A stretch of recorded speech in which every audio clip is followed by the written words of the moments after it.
እግዚአብሔር ወይ ማረን፣ አማኑኤል ወይ ማረን። ዛሬ በመሰረታዊነት በክርስቶስ ኢየሱስ ላይ ጸንታ በቆመችው በቅድስት ቤተክርስቲያን ላይ ባለን አስተምሮ ጉዳዮች ላይ እየተነሳን እንማማራለን። ንጽጽሮችን እናደርጋለን። ንጽጽሮችን የምናደርገው ሰፊ ንጽጽሮች የምናደርገው በመዳን ዙሪያ ላይ ይሆናል። መዳንን በተመለከተ በእኛና በፕሮቴስታንቱ ዘንድ ያለው የመዳን ትምህርት ልዩነት ምን ያህል ግልጽና ሰፊ እንደሆነ እናውቀዋለን። በጣም በሚገርም ሁኔታ በእኛና በፕሮቴስታንቱ መሀል የመዳን ትምህርት ልዩነት አለ። በፕሮቴስታንቱ እርስ በርሱ ደግሞ ሰፊ የመዳን ትምህርት ልዩነት አለ። መካነ ኢየሱስ ከሌሎቹ ጋር ጠቅለል ስናደርገው ሉትራን ከካልቪኒስቶች ጋር፣ ካልቪኒስቶች ከፔንቴኮስታል ጋር ያላቸው በመዳን ዙሪያ ላይ ያላቸው ትምህርት ልዩነት እንዳለው አይተናል። ትላንትና ደግሞ ስንመለከት የነበረ ሌላ አንድ አስደማሚ ቪዲዮ ደግሞ አለ አይደለ? ወንድማችን አማን ሻሎም ለወንድማችን አክሊል ምላሽ ሰጣለሁ ብሎ ባስቀመጠበት ላይ ቅዱስ ስጋውና ክብር ደግሞ አማናዊ እውነተኛ የክርስቶስ ስጋና ደም ነው የማለት ምስክርነትን ሰጥቶናል። ትላንት በሰጠው ምላሽ እና ወደሚያስገርም ለውጥ እየገሰገሱ እንደሆነ ሰዎቹ ያመላክታል። ከዛሬ 1 ዓመት 2 ዓመት በፊት ስንከራከር እኮ ምሳሌ ነው ይሄ ቂጣ እንዴት ያድናል፣ ይሄ ወይን እንዴት ምናምን እያሉ በማቃለል የሚናገሩ የነበሩ ሰዎች በቤተክርስቲያን አባቶች ያለውን ትምህርትና ኢቭን የራሳቸውን ትምህርት እንኳን ወደኋላ እየሄዱ ወደ ቀደሙት ወደ መጀመሪያዎቹ የፕሮቴስታንት ሀዳሲያን ወደነ ማርቲን ሉተር ወደነ ጆን ካልቪን ወደ እነሱ እየተጠጉ በመጡ ሰዓት ላይ እና ኮንፌሽኖቻቸውን ሲመለከቱት በቅዱስ ቁርባን ላይ ያለው እምነት ምን አይነት እንደሆነ አይተውታል። እና አሁን የሚታየኝ ነገር ምንድን ነው?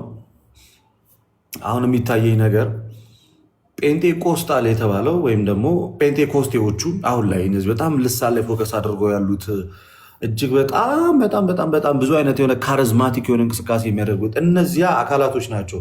አሁን ቅዱስ ቁርባን ላይ ያላቸው የተዛባ አመለካከት ያላቸው እዚህ ቲክቶክ ላይ ለሁለት ተከፍለው አይታችኋቸዋል አይደለ? የጴንጤቆስጤው ጀማ ብዙ ጊዜ ገድላትን ድርሳናትን ምናምን በተመለከተ ብቻ ነው የሚያወራው። መጽሐፍ ቅዱስና መጽሐፍ ቅዱስ ታሪክንና የቤተክርስቲያን አባቶችን ትምህርት ከነጭራሹ አይነካም፣ ሊነካም አይችልም። የቤተክርስቲያን የአባቶችን ትምህርት ገድል ነው የሚመስለው የአንዳንዶቹ ጀማ ማለት ነው። ሌሎኞቹ ደግሞ ራሳቸውን ክላሲካል ፕሮቴስታንቲዝም በመጥላት በማለት እየጠሩ የቀደሙን የፕሮቴስታንትን ትምህርት እንቀበላለን ምናምን የሚል አካሄድ አላቸው። ሰማሁ እነሱ ትንሽ ለውይይትም የተሻሉ ናቸው። በዚህኛው በኩል ያሉት ኤርሚያስና መሰሎቹ ደግሞ የቅዱስ ኢራኒዮስ ትምህርት ገድል ነው የሚመስላቸው። የቅዱስ አትናቴዎስ ትምህርት ገድል ነው ይመስላቸው እንጂ የቤተክርስቲያን አባቶች ትምህርት አይመስላቸው። ከመጽሐፍ ቅዱስ ውጭ ያሉት የአባቶቻችን ትምህርት ለእነሱ ሁሉም ገድል ነው። ሆሚሌ አያውቁ፣ ኮሜንተሪ አያውቁ፣ ሁሉም ነገር በቃ ገድል ነው ለነሱ እና የገድል ዘማቾች እዛው እርስ በርሳቸው ከራሳቸው ከፕሮቴስታንት ህብረቶች ጋር ያላቸው ልዩነት እየሰፋ መጥቷል። ስለዚህ ዛሬ በስፋት ሁለት ነገሮች ላይ ፎከስ አድርገን እንነጋገራለን። ሁለት ነገሮች ላይ የመጀመሪያው በዋነኝነት የምናነሳው ነገር የእኛና የፕሮቴስታንቱ የመዳን ትምህርት የሰማይና የምድር ያህል የራቀ ነው። ሰማያዊና ምድራዊ የሆነ የመዳን አስተምሮ ብለን ብንገልጾ የተሻለ ነው። ሰማያዊ የነገረ መዳን አስተምሮና ምድራዊ የነገረ መዳን አስተምሮ ወይንም በክርስቶስ ኢየሱስ የማዳን ትምህርት ላይ የተመሰረተና በግለሰብ ላይ የተመሰረተ የመዳን ትምህርት በሚለውን ከፍለዋለን። የቤተክርስቲያናችን የመዳን ትምህርት በጌታ በኢየሱስ ክርስቶስ የማዳን ስራ ላይ የተመረኮዘና ስራውም በክርስቶስ ኢየሱስ የተሰራ በኋላም በሐዋርያት የተሰበከ ከዛም በቤተክርስቲያን አባቶች ተላልፎ እኛ ጋር የደረሰ ጥርት ያለ ግልጽ የሆነ የመዳን ትምህርት ይዘናል። ይሄውም ሰማያዊ የሆነ የመዳን ትምህርት ነው፣ ሰዋዊም አይደለም። ቀጠል ስንል የፕሮቴስታንት የመዳን ትምህርቱ ደግሞ ሰዋዊ የሆነ የመዳን ትምህርት ነው። ማለት አብዛኛው የመዳን ትምህርት ከራሱ ከመጽሐፍ ቅዱስ ቃል ጋር የተጋጨ እንዲሁም ደግሞ ከቤተክርስቲያን አባቶች ትምህርት ጋር የተጋጨ ስለሆነ የሰው ሀሳብ ከእግዚአብሔር ጋር የተጋጨበት የመዳን ትምህርት እንደሆነ ግልጽ ነው። ይህንን እንፈትሻለን። እናንተ በሰማያዊ የመዳን ትምህርት ውስጥ ነው ያላችሁት ወይስ በምድራዊ የመዳን ትምህርት ውስጥ ነው ያላችሁት የሚለውን ደግሞ ጥያቄ ወደ እናንተ እናቀርባለን። በቅንነት ገብተን የምናወራ ሰዎች ገብተን እናወራለን፣ ራሳችንን እንፈትሻለን። ራሳችሁን ታዩበታላችሁ። በየትኛው ማዕቀፍ ውስጥ ነው ያለሁት? በክርስቶስ ኢየሱስ ውስጥ ነው ያለሁት ወይንስ ደግሞ እነ ማርቲን ሉተር ወይም የሆኑ ግለሰቦች ሰርተው ከሆነ ጊዜ በኋላ በመጣው የመዳን ትምህርት ውስጥ ነው ያለው። ሐዋርያት የማያውቁት የቤተክርስቲያን አባቶች የማያውቁት የመዳን አስተምሮ ነው የምቀበለው ወይንስ ሐዋርያት እንዲሁም የቤተክርስቲያን አባቶች ያስተምሩትን የመዳን ትምህርት ነው የምቀበለው የሚለውን እንፈትሻለን። ዝም ብለህ በሞራል ተነስተ የሆነ አዲስ ኪዳንን ብቻ የያዘች እዚህ ውስጥ መጽሐፍ ቅዱስን ይዘ እየዞርክ ስለ ኢየሱስ ክርስቶስ መመስከር በማትችልበት ደረጃ ላይ ኮንክ አልዳንክም። ጥያቄ ስትጠየቅ አይ ኢየሱስ ይገስጽ አንተ ሃይማኖተኛ ምናምን እያልክ ሰዎችን የምትገፋና የሚነሱትን ጥያቄዎች መመለስ የማትችል ከሆነ የገባህ እውነት የለም። የገባህ እንዳልገባህ ነው። ስላልገባህ መመስከር አትችልም ባጭሩ ማለት ነው። ለዛ ዛሬ ከእልህ ትወጣላችሁ፣ ከስሜታዊነት እንወጣለን። ለምትጠይቁት ጥያቄ መልስ ወደ መስጠት ብቻ እንሄዳለን። አለቀ። ጥምቀት ያድናል ሲባል የሚያድነው ኢየሱስ ነው የሚል ጴንጤ አሁን ላይ ሊኖር አይገባም። ምክንያቱም ጥምቀቱ የሚያድናል የተባለው በክርስቶስ ኢየሱስ ኃይል ስለሆነ። በጣም በሚያሳዝን ሁኔታ አንድ ቪዲዮ ያሳያቸዋል። አይ ቲንክ ትላንትና ማታ ላይ ውይይት ነበር መሰለኝ። ሚስ በማድረግ የሱን ውይይት አዝናለሁ። ትላንትና ማታ አይዊሽ ጆይን ባረጋቸው በጣም ነበረ ደስ የሚለኝ የማታው ውይይት ላይ። በእርግጥ ወንድሞች ነበሩ። ቃለ ሕይወት ያሰማልን እግዚአብሔር አምላክ ከዚህ በላይ ጥበብና ማስተዋሉን ይግለጥላቸው። ብኖር ደስ ይለኝ ነበር ብሰማው፣ አሳም ፖይንትን ብሳተፍ ምናምን ነገር ደስ ይለኝ ነበረ። ግን የተወሰኑትን ጠዋት ላይ እየተመለከትኩኝ ነበረ። ጸጋው በእምነት አድኗቸዋል ማለት ቁርባን አያድንም። የአንዳንድ ሰው አለማወቅ ደግሞ ሰውነት አለው፣ እጅ እግር አይን አለው፣ በቃ ይራመዳል ይሄዳል ራሱ የሆነ በቃ በድፍረት የሚራመድ አላዋቂነት አይታችሁ ታውቃላችሁ። በጣም የሚያስገርም ነው። ኤኒዌይስ እና ይህን ያህል መጋጋጥ ለምን እንዳስፈለገ ባናውቅም ወደ ሀሳባችን እንሄዳለን። ልጅ ናታን እሺ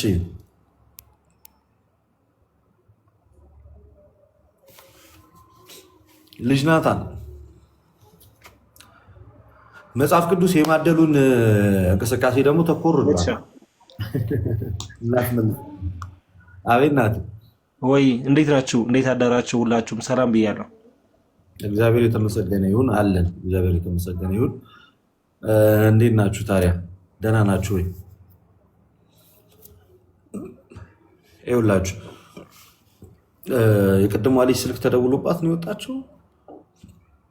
እንድትገባ ፈልጌ ነበረ። ኤኒዌይስ እያወራው በመሄድ ሰዓት ላይ ሰዎች መግባታቸው ስለማይቀር እየተነጋገርን እንሄዳለን። መዳን የሚለው ሀሳብ በዋነኝነት መዳን የሚለው ሀሳብ በዋነኝነት የሚያጠነጥነው እግዚአብሔር ሰዎችን ከሞት ወደ ሕይወት ከጨለማ ወደሚደነቅ ብርሃን ሊያመጣቸው ያደረገው ያንን ሂደት የሚያሳዩ ብዙ ጊዜ በተደጋጋሚ ስንነጋገር እንደሰማችሁት የሰው ልጆች በበደላቸውና በኃጢአታችን ወይም የሰው ልጆች በበደልና በኃጢአታችን ከእግዚአብሔር አምላክ ተለይተናል። ከእግዚአብሔር አምላክ ተለይተን በራሳችን ፈቃድ አምላካችንን ትተን በኃጢአት ምክንያት ወጥተን በነፍስም በስጋችን ሞትን አምጥተን ተለይተነዋል እና በእኛና በእግዚአብሔር መካከል ሞት የሚባል ጠላት ነግሶ ነበር ለዘመናት። ያንን ሞት ማሸነፍ የሚችል አካል አልነበረም። ያንን ሞት ማሸነፍ የሚችል አካል ባለመኖሩ ምክንያት ሞት የሚሸነፈው በራሱ በአምላክ ስለሆነ፣ ሞት የሚሸነፍለት አካል ደግሞ ሰው ስለሆነ አምላክ ከዛ ከሚሞተው ሰው ጋር ባህሪውን ከራሱ ጋር ዋህዶ ሞትን ገሎ ሕይወትን ሰጥቶናል። ዕብራውያን ላይ በግልጽ ተቀምጧል። በሞት ፍርሃት በባርነት ታስሮ የነበሩትን ሁሉ ነፃ እንዲያወጣ በስጋና በደም ተካፈለ ይላል።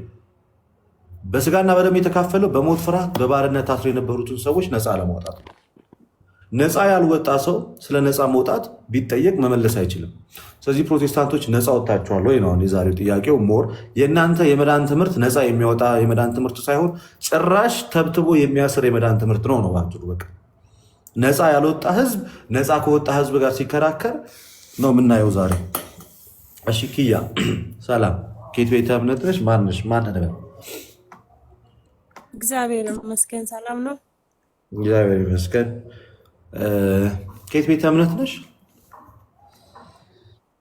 እኔ ገና እንደዚህ አይነት ነገር አልጀመርኩም። ስልክ በቃ ማለት ቤተክርስቲያን መሄድ ነው እንጂ ትምህርት ምናምን እንደዚህ አልጀመርኩም። ኦርቶዶክስ ነሽ? አዎ ነኝ። ቤተክርስቲያን ትሄጃለሽ? አዎ ሄዳለሁ። ትምህርት እየተማርሽ ነው? ተማሪ አይደለሁም፣ ሰራተኛ ነኝ። አይ እኔ ትምህርት ትማሪያለሽ ወይ ያልኩት የቤተክርስቲያን ትምህርት ነው። ቤተክርስቲያን አይ እዚህ ቲክቶክ ላይ ተምረሽ ታውቂያለሽ? ዛሬ ነው በቃ አንተ ጋር የገባሁት። እስከ ዛሬስ ሌላ ቦታ ገብተሽ ተምረሽ አታውቂም? አላውቅም። በቃ ቁጭ ብለሽ ተማሪ። እሺ ጥያቄ አለሽ? አይ የለኝም። እስኪ ልስማችሁና ያልገባኝ ሀሳብ ካለ እጠይቃለሁ። በቃ የሚማር ሰው ጥሩ ነው። ቁጭ ብለሽ ተማሪ። እሺ ኢትዮጵያ ነው ያለሽው? አዎ አዎ። የኔትወርክ ግን እያስቸገረ ነው። እኔ ጋር ብቻ ነው ላግ የሚያደርገው ወይስ ሌሎቻችሁ? በጣም ላግ እያደረገ ነው ኔትወርኩ። አንተ ጋር ነው ሄኒ፣ አንተ ጋር ነው እንጂ ለደስክ አሪፍ ነው። ያንተ ነው? እኔ ጋር ነው አይደለ? አዎ ያንተ ነው። አይ ቲንክ እኔ ጋር ጥሩ ኔትወርክ ነው ያለው። እሺ ይቅርታ። አይ ችግር የለም። አሁን እና ሀሳቤን ሰምታችኋል አይደል? ፕሮቴስታንት ወንድም እህቶቻችን ሀሳቤን ሰምታችሁታል። አሁን እዚህ ሩም ውስጥ ያላችሁ ሰዎች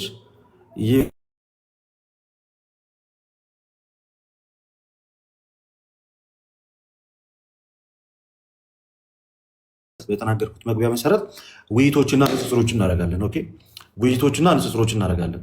ያስማማናል። ናቲ ጥያቄ አለ ወይንስ ከአንተን ጀምር እንዴ? የዛሬውን ልደትሻ ቆይ፣ እኔ እንኳን ትንሽ ልቆይ እየወጣሁም ስለሆነ ትንሽ ልቆይ። አንተ ላይቭ ላይ ሁሌ ጠያቂ አንዳንዴ እስኪ ሰሚሉን። እሺ ኦኬ ፕሮቴስታንት ወንድሞቻችን እስኪመጡ ድረስ ጥያቄ ያለው ኦርቶዶክሳዊ ካለ እቀበላለሁ። ፕሮቴስታንቶች ካላችሁ ኑ እና በቅንነት እንወያያለን። ጠይቅ ልደትሻ ስለ ይቻላል ከርዕስ ውጭ አይደለማ። የትላንትና ምን ስለ ልደታ ምናምን ልጠይቅህ ይችላል? ጠይቀኝ። እሺ ትናንትና የእንትም የማርያም ልደት ነው። ልክ ነኝ ካልተሳሳትኩኝ? አዎ ነበረ። እሺ አንደኛ ነገር ማርያም የተወለደችበትን ቀን ምን ላይ ነው ያለው? አንደኛ ነገር በምንድን ነው የሚታወቀው? ምን ላይ ያለ መጽሐፍ ቅዱስ ላይ ያለው ወይስ ምን ላይ ነው ያለው? ሁለተኛ ነገር ደግሞ ብዙ ሰዎች ትናንትናውን ቀን ደም የሚፈሰስበት ነው ጣዖት ነው ምናምን ይላሉና ለምንድን ነው እንደዛ የሚሉት? እነሱ ምን አይተው ነው? ብዙ ሰዎች ነው እንደዛ የሚሉት እንጂ ቤተክርስቲያን እንደዛ አትልም። አይ ኖ ቤተክርስቲያን አትልም። ሰዎች እንግዲህ የመሰላቸውንና የተሳሳተ አስተሳሰብ አነጋገራቸውን ቤተክርስቲያን ላይ መናገራቸውን አቁሞ አያውቅም። በትላንትናው ዕለት የምናከብረው ቤተክርስቲያን ነው ሲጀምር።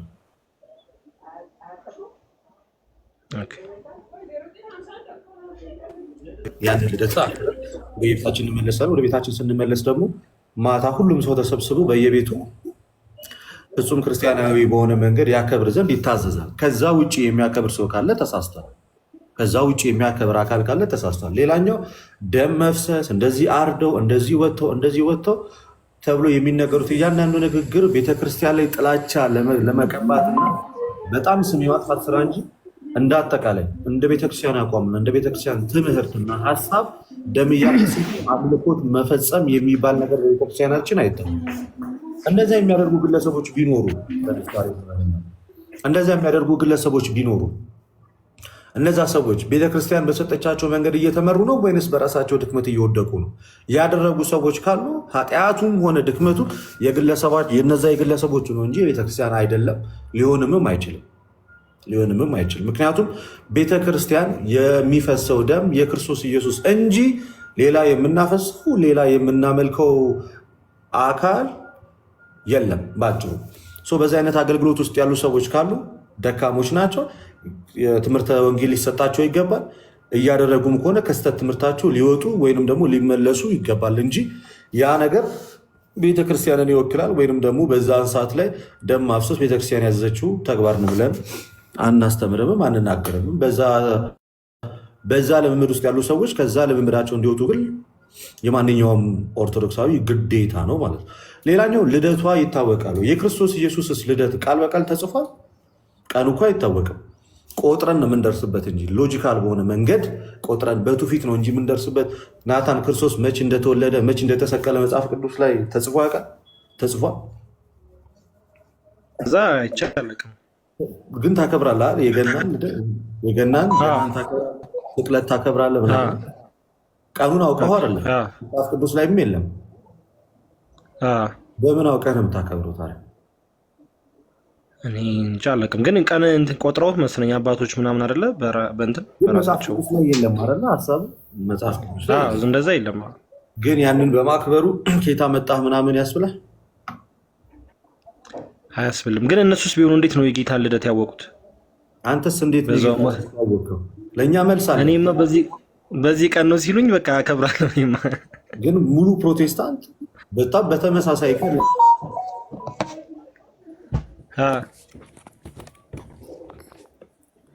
አሁን ለምሳሌ ገና፣ ፋሲካ ምናምን ማለት የሞተበት ቀን ሳይታወቅ ነው የምናከብረው።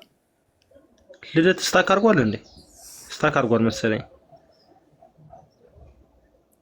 ይሰማል? ያንተ ድምጽ ይሰማል። ኦኬ፣ ልደት ስታክ አድርጓል መሰለኝ።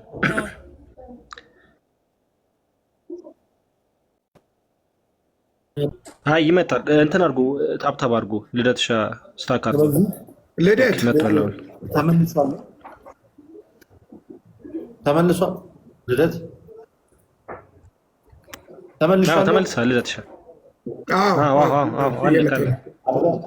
አብዛኛው ፕሮቴስታንት የገናንም ሆነ የክርስቶስ ስቅለትን እንዲሁም ደግሞ ይቅርታ የትንሣኤን በዓል በሚያከብርበት ሰዓት ላይ ቀኑን ከመጽሐፍ ቅዱስ አግኝቶት አይደለም ማለት እና ሳይገኝ ነው ማለት ሳናቅ ነው የምናከብረው። አራዳንቺ ማርያም የገባሽ በመሀል ላይ ስርዓት የሚባል ነገር አለ። ጸጥ ተብሎ አይወራም።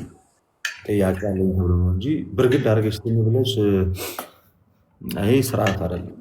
ኦኬ፣ መንፈሳዊ ንግግር የምንናገርበት ነው። ቀስ ተብሎ ነው የሚጠየቀው እና ሰውን ማስጨረስ ደግሞ ልመጅ ያለዛ ከታች ቁጭ ብለሽ ትማሪያለሽ። ችግር የለውም። ዞንጌ ሚዩት አድርግ።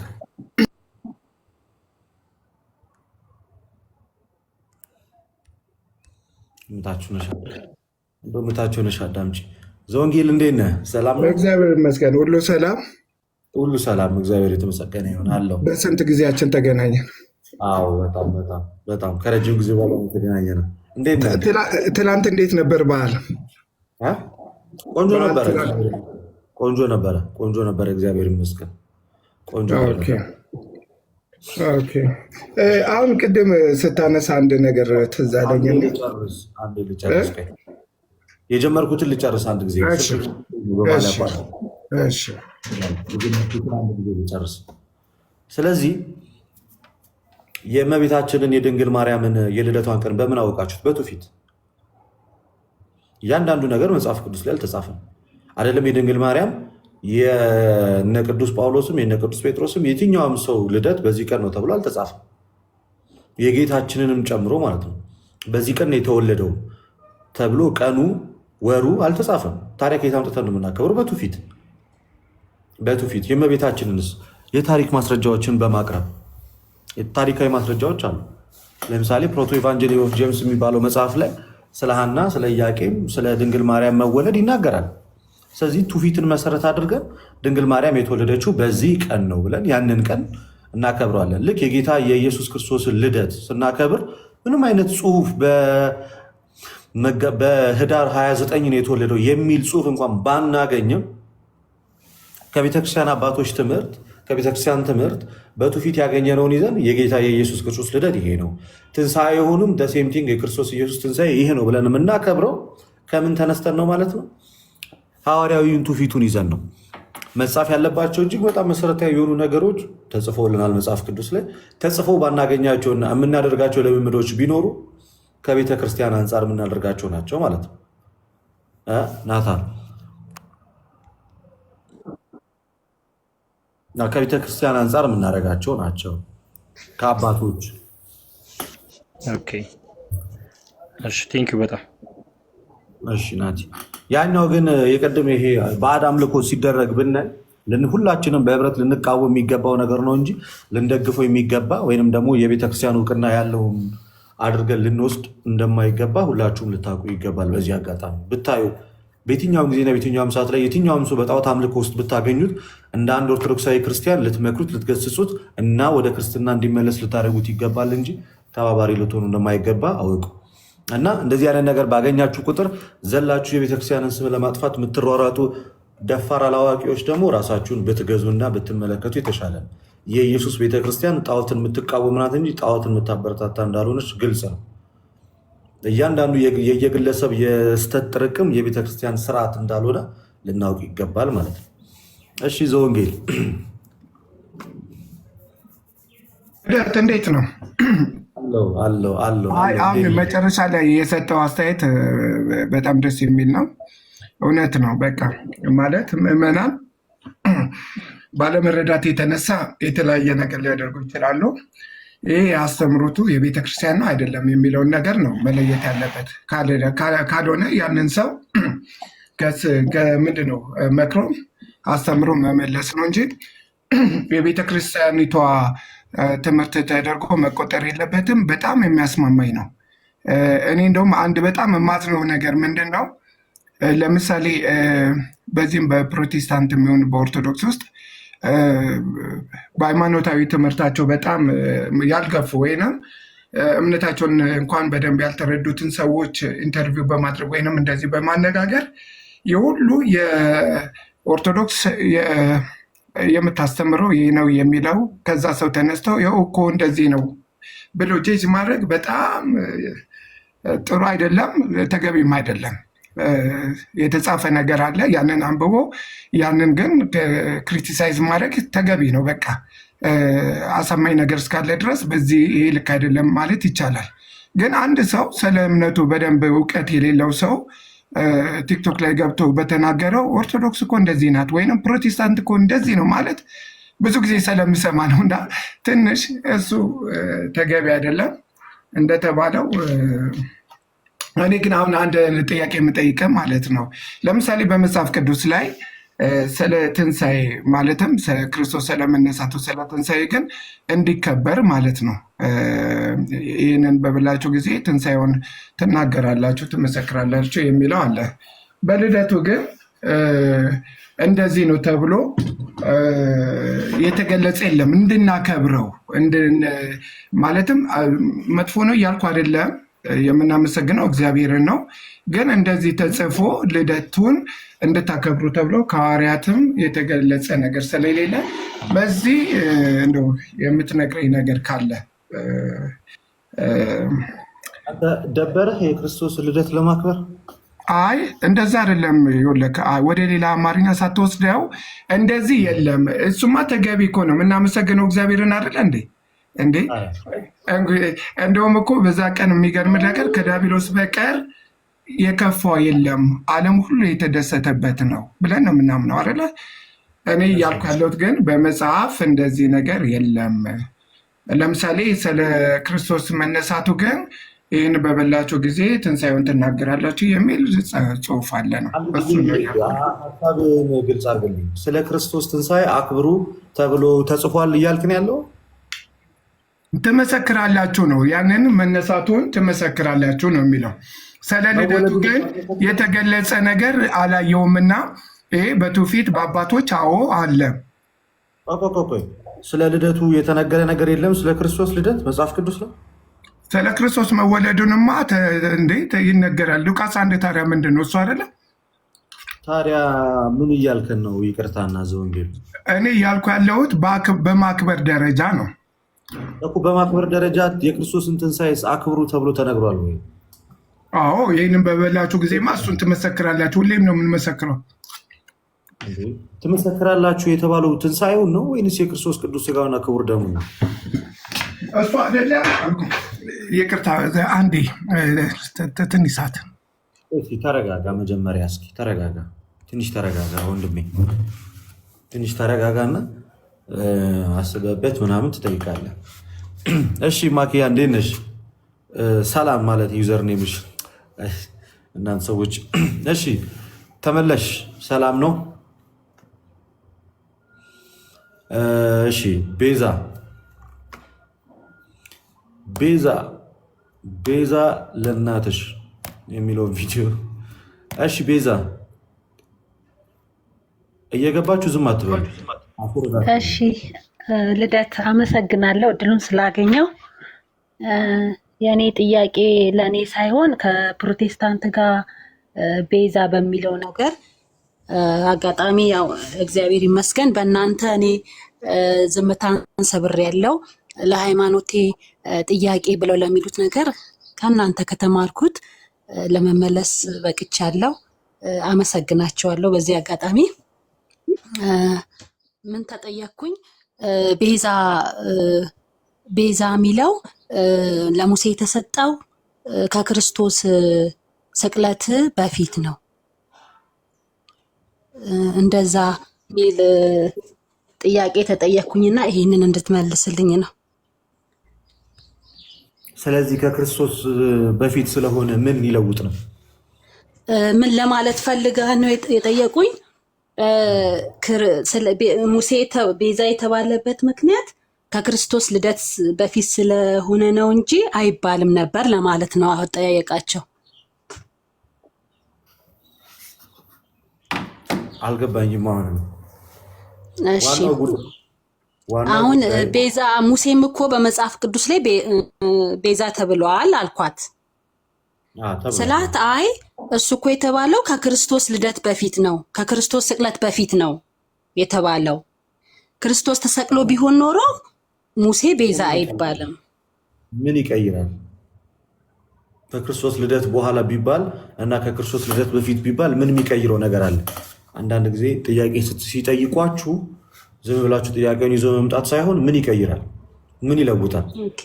መጽሐፍ ቅዱስ ብሉይ ኪዳን ላይ የተነገረ ከክርስቶስ በፊት የመጣ ንግግር ከክርስቶስ ከመጣ በኋላ ይቀየራል፣ ይለወጣል፣ ወይ አገልግሎቱን ያቆማል፣ ወይ እሱ ከመሆኑ በፊት ስለሆነ ይሄኛ አይሆንም ያስብላል? ምን የሚቀይረው ነገር ይኖራል? ምንም የሚቀይረው ነገር የለም። ምንም የሚቀይረው ነገር የለም። ገና ከስር መሰረቱ የኢየሱስ ቤዛነትና የሙሴ ቤዛነት ምን ያገናኘዋል? እኛ እኮ ሀሳባችን ሰዎችም መጽሐፍ ቅዱስ ላይ ቤዛ ተብለዋል ነው እንጂ እኮ የኢየሱስ ቤዛነት በኋላ ማንም ሰው ቤዛ አልተባለም የሚል አይደለም ርዕሳችንም ሆነ ጥያቄያችን። መጽሐፍ ቅዱስ ላይ ቤዛ የሚለው ለኢየሱስ ክርስቶስ ብቻ አይደለም የተሰጠው። ለኢየሱስ ክርስቶስ ብቻ የሚያደርገው ጉዳይ ደሙን አፍሶ ቤዛ የሆነው ኢየሱስ ብቻ ነው ለማለት ነው። ከኢየሱስ በፊትም እኮ እንደ ኢየሱስ ቤዛ የተባለ እኮ የለም። ክርስቶስም ከመምጣቱ በፊት እንደ ኢየሱስ ቤዛ የተባለ አለን? የለም። እና ምን ለወጠ? ምንም። ከክርስቶስ ኢየሱስ ሞትና ትንሣኤ በኋላ ቤዛ የተባሉ ሰዎች ቢኖሩ ምን ይለውጣሉ? ምንም። የክርስቶስን የሚነካው ሆነ የክርስቶስን የሚደራደረው የለም። ጉዳያችን ከፕሮቴስታንቱ ጋር ቤዛ የሚለው ሀሳብ መጽሐፍ ቅዱስ ላይ ለተለያየ አይነት ነገር መጽሐፍ ቅዱስ ሲጠቀመው ተመልክተናል። በርካታ ቦታዎች ላይ አሉ። ሙሴ ብቻ አይደለም፣ ገንዘብም ቤዛ ተብሏል። ስለዚህ ቃሉን እንደያገባቡ እንጠቀመዋለን ለማለት ብለን ነው እንጂ ቤዛ የሚለውን ቃል ያመጣ ነው ከኢየሱስ ሞት በኋላ ሆነ ከኢየሱስ ክርስቶስ መምጣት በፊት ሆነ የሚቀይረው ምንም ነገር የለም። ምክንያቱም የኢየሱስ ቤዛ ሌላ ቤዛ ከተባሉት አካላት ጋር ወይንም ነገሮች ጋር ምንም አይነት ግንኙነት ስለሌለው የኢየሱስ ቤዛነት እንደምታውቁት በሞት የተደረገ ቤዛነት፣ በደም ማፍሰስ የተደረገ ቤዛነት ነው። ሙሴ ቤዛ ቢባል ከኢየሱስ አንጻር አይደለም። ገንዘብ ቤዛ ቢባል እንደ ኢየሱስ አይደለም። ሌላም ለነፍሱ ሰው ምን አይነት ቤዛ ይሰጣል ተብሎ ቢጻፍ ቤዛ ተብሎ የገቡት እያንዳንዳቸው ነገሮች ከክርስቶስ ጋር ምንም የሚያነካካቸው የሚያገናኛቸው ጉዳይ የለም። ከሌለ ከሱ መምጣትም በኋላ ሆነ ከሱ አለመምጣትም ጋር ይህ ቃል ምንም የሚያገናኙ ነገር የለም። አገኘሽ? አዎ ተረድቻለሁ። በቃ በገባኝ ልክ አስረዳለሁ። አመሰግናለሁ። እንደዛ አይገናኝም። እሺ እንደዛ ነገር ያቸው። እሺ አመሰግናለሁ። አንቺ ራሱ ጭራሽ ቤዛ ነው ስምሽ። እሺ ግን በጣም ወድሃለሁ፣ በጣም አከብረካለሁ። እሺ በጣም በእውነት በጣም አከብረሃለሁ፣ በጣም ወድሃለሁ። አንተን ብቻ ሳይሆን ሁላችሁንም፣ ልደትን፣ ተሙን፣ ሁላችሁም። ግን የሆነ ጊዜ ዮኒ ቤት ገብተክ እንትን በምትል ሰዓት በጣም ተበሳጨው። በጣም ምክንያቱም በቃ የኛ ክብር ናችሁ እናንተ በእውነት ቢያንስ እኔ እንጃ ቃላት ያጥረኛል። እሺ አሜን። እሺ ደጋግሜ ተናግሬያለሁ በዛ ጉዳይ። ሁሉንም ሰው ማስደሰት አልችልም። ማድረግ ያለብኝ ነው ማደርገው እና አሁን ወደ ሀሳባችን እንሄዳለን። እሺ ሰላም አለሽ? አዎ አለው። ልደት እንዴት ነሽ? ደህና ነኝ ያለው። እንዴት ነህ? ይሄ ጥሩ አጋጣሚ ይመስለኛል። ማውራት የምትችይበት ቦታ ከሆንሽ እስኪ አንዳንድ ጉዳዮችን እዚሁ እያነሳን እሺ እንቀጥላለን። እሺ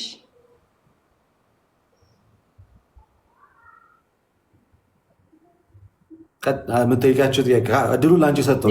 እዚህ ላይ ብናወራ የምትይኝ ነገር ካለ እዛ ላይ ብናወራ ነው። እሺ በመጀመሪያ አሁን ለጊዜው 3 ጥያቄን ያዘጋጀሁት ያው ሰዓትም ስራ ምናምንም ልወጣ ስለሆነ የመጀመሪያ ጥያቄ ስለ ቅዱሳን አማላጅነት ማለት ነው። አሁን እኔ የማውቀው እንደ መጽሐፍ ቅዱስ ማለት እኔ እንደተረዳሁት ሌላ ነው። ያንተን ብትነግረኝ። የአንቺ መረዳት ለወቅና ሰላም እህቴ፣ ከዛ በኋላ ደግሞ መጽሐፍ ቅዱሱን ደግሞ እነግርሻለሁ። እሺ ስለዚህ አሁን እንደኔ ኢየሱስ ክርስቶስ እንደሚማልድ ነው በመጽሐፍ ቅዱስ ማለት ነው። እና ምን ይላል መጽሐፍ ቅዱስ? እነርሱ ግን እንዳይኖሩ ሞት ስለከለከላቸው ካህናት የነበሩ ብዙ ናቸው፣ እሱ ግን የማይለወጥ ክህነትን ይዞ ይላል። ስለዚህ እዛ ጋር ከሱ በፊት ብዙ ካህናት ነበሩ፣ ስለ ሰው ልጆች ኃጢአት ወደ እግዚአብሔር የሚገቡ ማለት ነው። እና ያንን ክህነት እሱ አንድ ጊዜ ባፈሰሰው ደም ኦልሬዲ ሊቀ ካህን ሆኖ ወስዶታል። ስለዚህ በእኔ የምትለምኑኝን ሁሉ እኔ አደርግላችኋለሁ ይላል አይደለ መጽሐፍ ቅዱስ? ስለዚህ ለምንድን ነው አንድ አስታራቂ በሰውና በእግዚአብሔር መካከል አንድ ሰው የሆነ እሱም ኢየሱስ ክርስቶስ እያለ እሱ ስለ ኃጢአታችን ሞቶ እሱ ኦልሬዲ ጽድቅ ሆኖልን ሳለ ለምንድን ነው ሌላ አማላጅ ያስፈለገው? በጣም ጥሩ ጥያቄ ነው። በጣም ጥሩ ጥያቄ ነው። አንድ ጊዜ ግን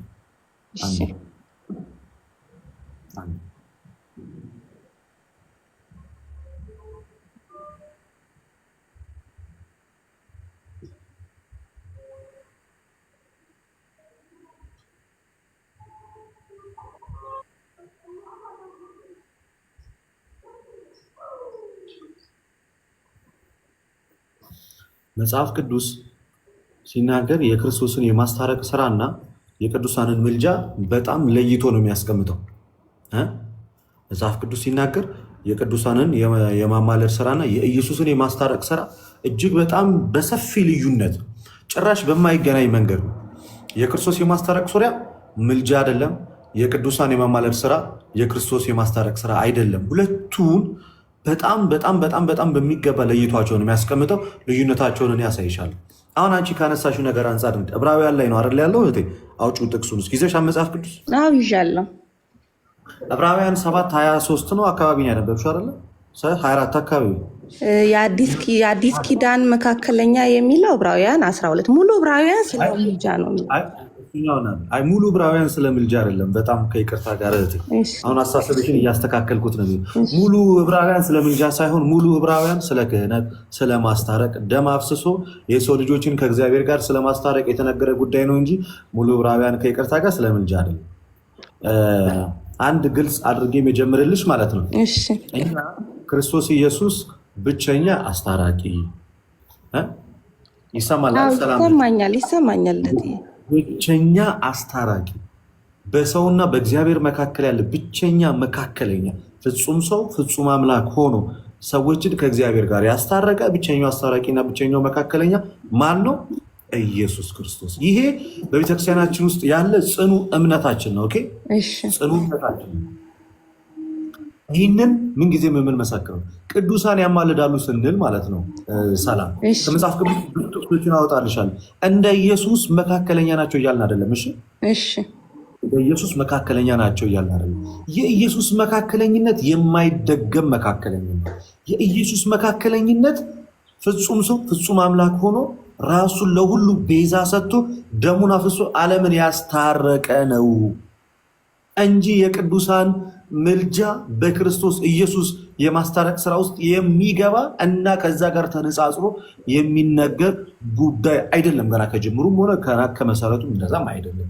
ዕብራውያን ላይ ያነሳሹ ጋር ልዩ እነርሱ እንዳይኖሩ ሞት ስለከለከላቸው ካህናት የሆኑ ብዙዎች ናቸው የተባሉት የብሉይ ኪዳን ናቸው አይደለ? አዎ የብሉይ ኪዳን። እኛ የምናወራው ስለነማን ነው ታዲያ? በክርስቶስ ኢየሱስ አምነው ያማልዳሉ ስላለው ጻድቃን አይደለ? ታዲያ ይገናኛል? ይሄ ለቅዱሳን ምልጃ አያማልዱም ለማለት የጠቀሽው የብሉይ ኪዳን ጥቅስ የብሉይ ኪዳን ሰዎች እውነቱን ለመናገር በሐዲስ ኪዳን በክርስቶስ ኢየሱስ አምነው ዳግም ከተወለዱት ጋር ይገናኛል? አይገናኝም። ስለዚህ ይሄንን ጥቅስ ቅዱሳን አያማልዱም ለማለት አይጠቀስም። እሺ፣ ምክንያቱም እየተነገረ ያለው በንጽጽር በብሉይ ኪዳን መስዋዕት ሲያቀርቡ ስለነበሩት ስለ ብሉይ ኪዳን ካህናት ነው እንጂ በአዲስ ኪዳን በጌታ ኢየሱስ ክርስቶስ አምነን ልጅነትን ስላገኘን ስለ ክርስቲያኖች አይደለም አይደለም። ስለዚህ ይሄ ጥቅስ ቅዱሳን አያማልዱም ለማለት አይጠቀስም። እሺ፣ ሰላም። እሱ ካልተጠቀሰ ታዲያ ለምንድን ነው የክርስቶስን ደግሞ ከምን አንጻር ነው የሚለውን ደግሞ እንመልከት። እሺ፣ በክርስቶስ ዙሪያ ቤተክርስቲያናችን ያላትን እምነት ግልጽ አድርጌ ነገርሽ። ክርስቶስ መቼም ቢሆን አማልዶ አያውቅም ብለን አናውቅም። እኛ ያለው ክርስቶስ በምድር እያለ አንድ ጊዜ ማልዷል። ይህንንም ደግሞ ዮሐንስ ወንጌል ላይ ምዕራፍ 17 ከቁጥር 20 ላይ እንደዚህ ብሎ ይናገራል። ሁሉም አንድ የሆኑ ዘንድ ከቃላቸው የተነሳ በእኔ ስለሚያምኑ ደግሞ ነው እንጂ ስለነዚህ ብቻ አልለምንህም። አንተ እንደላከኝ ዓለምም ያምን ዘንድ አባት ሆይ በእኔ እንዳለ እኔም በአንተ እነርሱም ደግሞ በእኛ አንድ የሆኑ ዘንድ እለምንሃለሁ። ይሄ ምልጃ ነው አይደለ? ስለዚህ ክርስቶስ በምድር እያለ ለክርስቲያኖች አንድነት፣ ለቤተ ክርስቲያን አንድነት አንድ ጊዜ አባቱ ምን ብሎታል? አንድ ጊዜ አባቱ ማልዷል። አንድ ጊዜ አባቱ ማለት። ከዛ በኋላ ግን ክርስቶስ ዳግመኛ እንደዚህ አይነት ነገሮች ውስጥ እንደማይገባ ሲናገር ዮሐንስ ወንጌል ምዕራፍ 16 ከቁጥር 26 ላይ ደግሞ ምን ይላል መሰለኝ? በዚያን ቀን በስሜ ትለምናላችሁ፣ እኔም ስለ እናንተ አብን እንደምለምን የምላችሁ ምን አይደለም ማለት። አሁን እዚህ ጋር ዘጋው አይደለ? አዎ ዘጋው። በምድር ግን አንድ ጊዜ አማልዷል። ያ በምድር ያማለደው ምልጃ ክርስቲያኖች እስከ ዓለም ፍጻሜ ድረስ በክርስቶስ ኢየሱስ ይሄ በምድር ላይ ባደረገው በዛ ስራ አንድነታቸው ተጠብቆ ይኖራል። ያ ማለት ሁሌ ክርስቶስ በአብ ቀኝ ሆኖ ኢየሱስን ይለምናል ይማልዳል ማለት አይደለም። ስለዚህ ይህን ግልጽ አደረገ። ምልጃ ማለት ሰላም፣ መሰረታዊ ትርጉሙ ልመና ማለት ነው።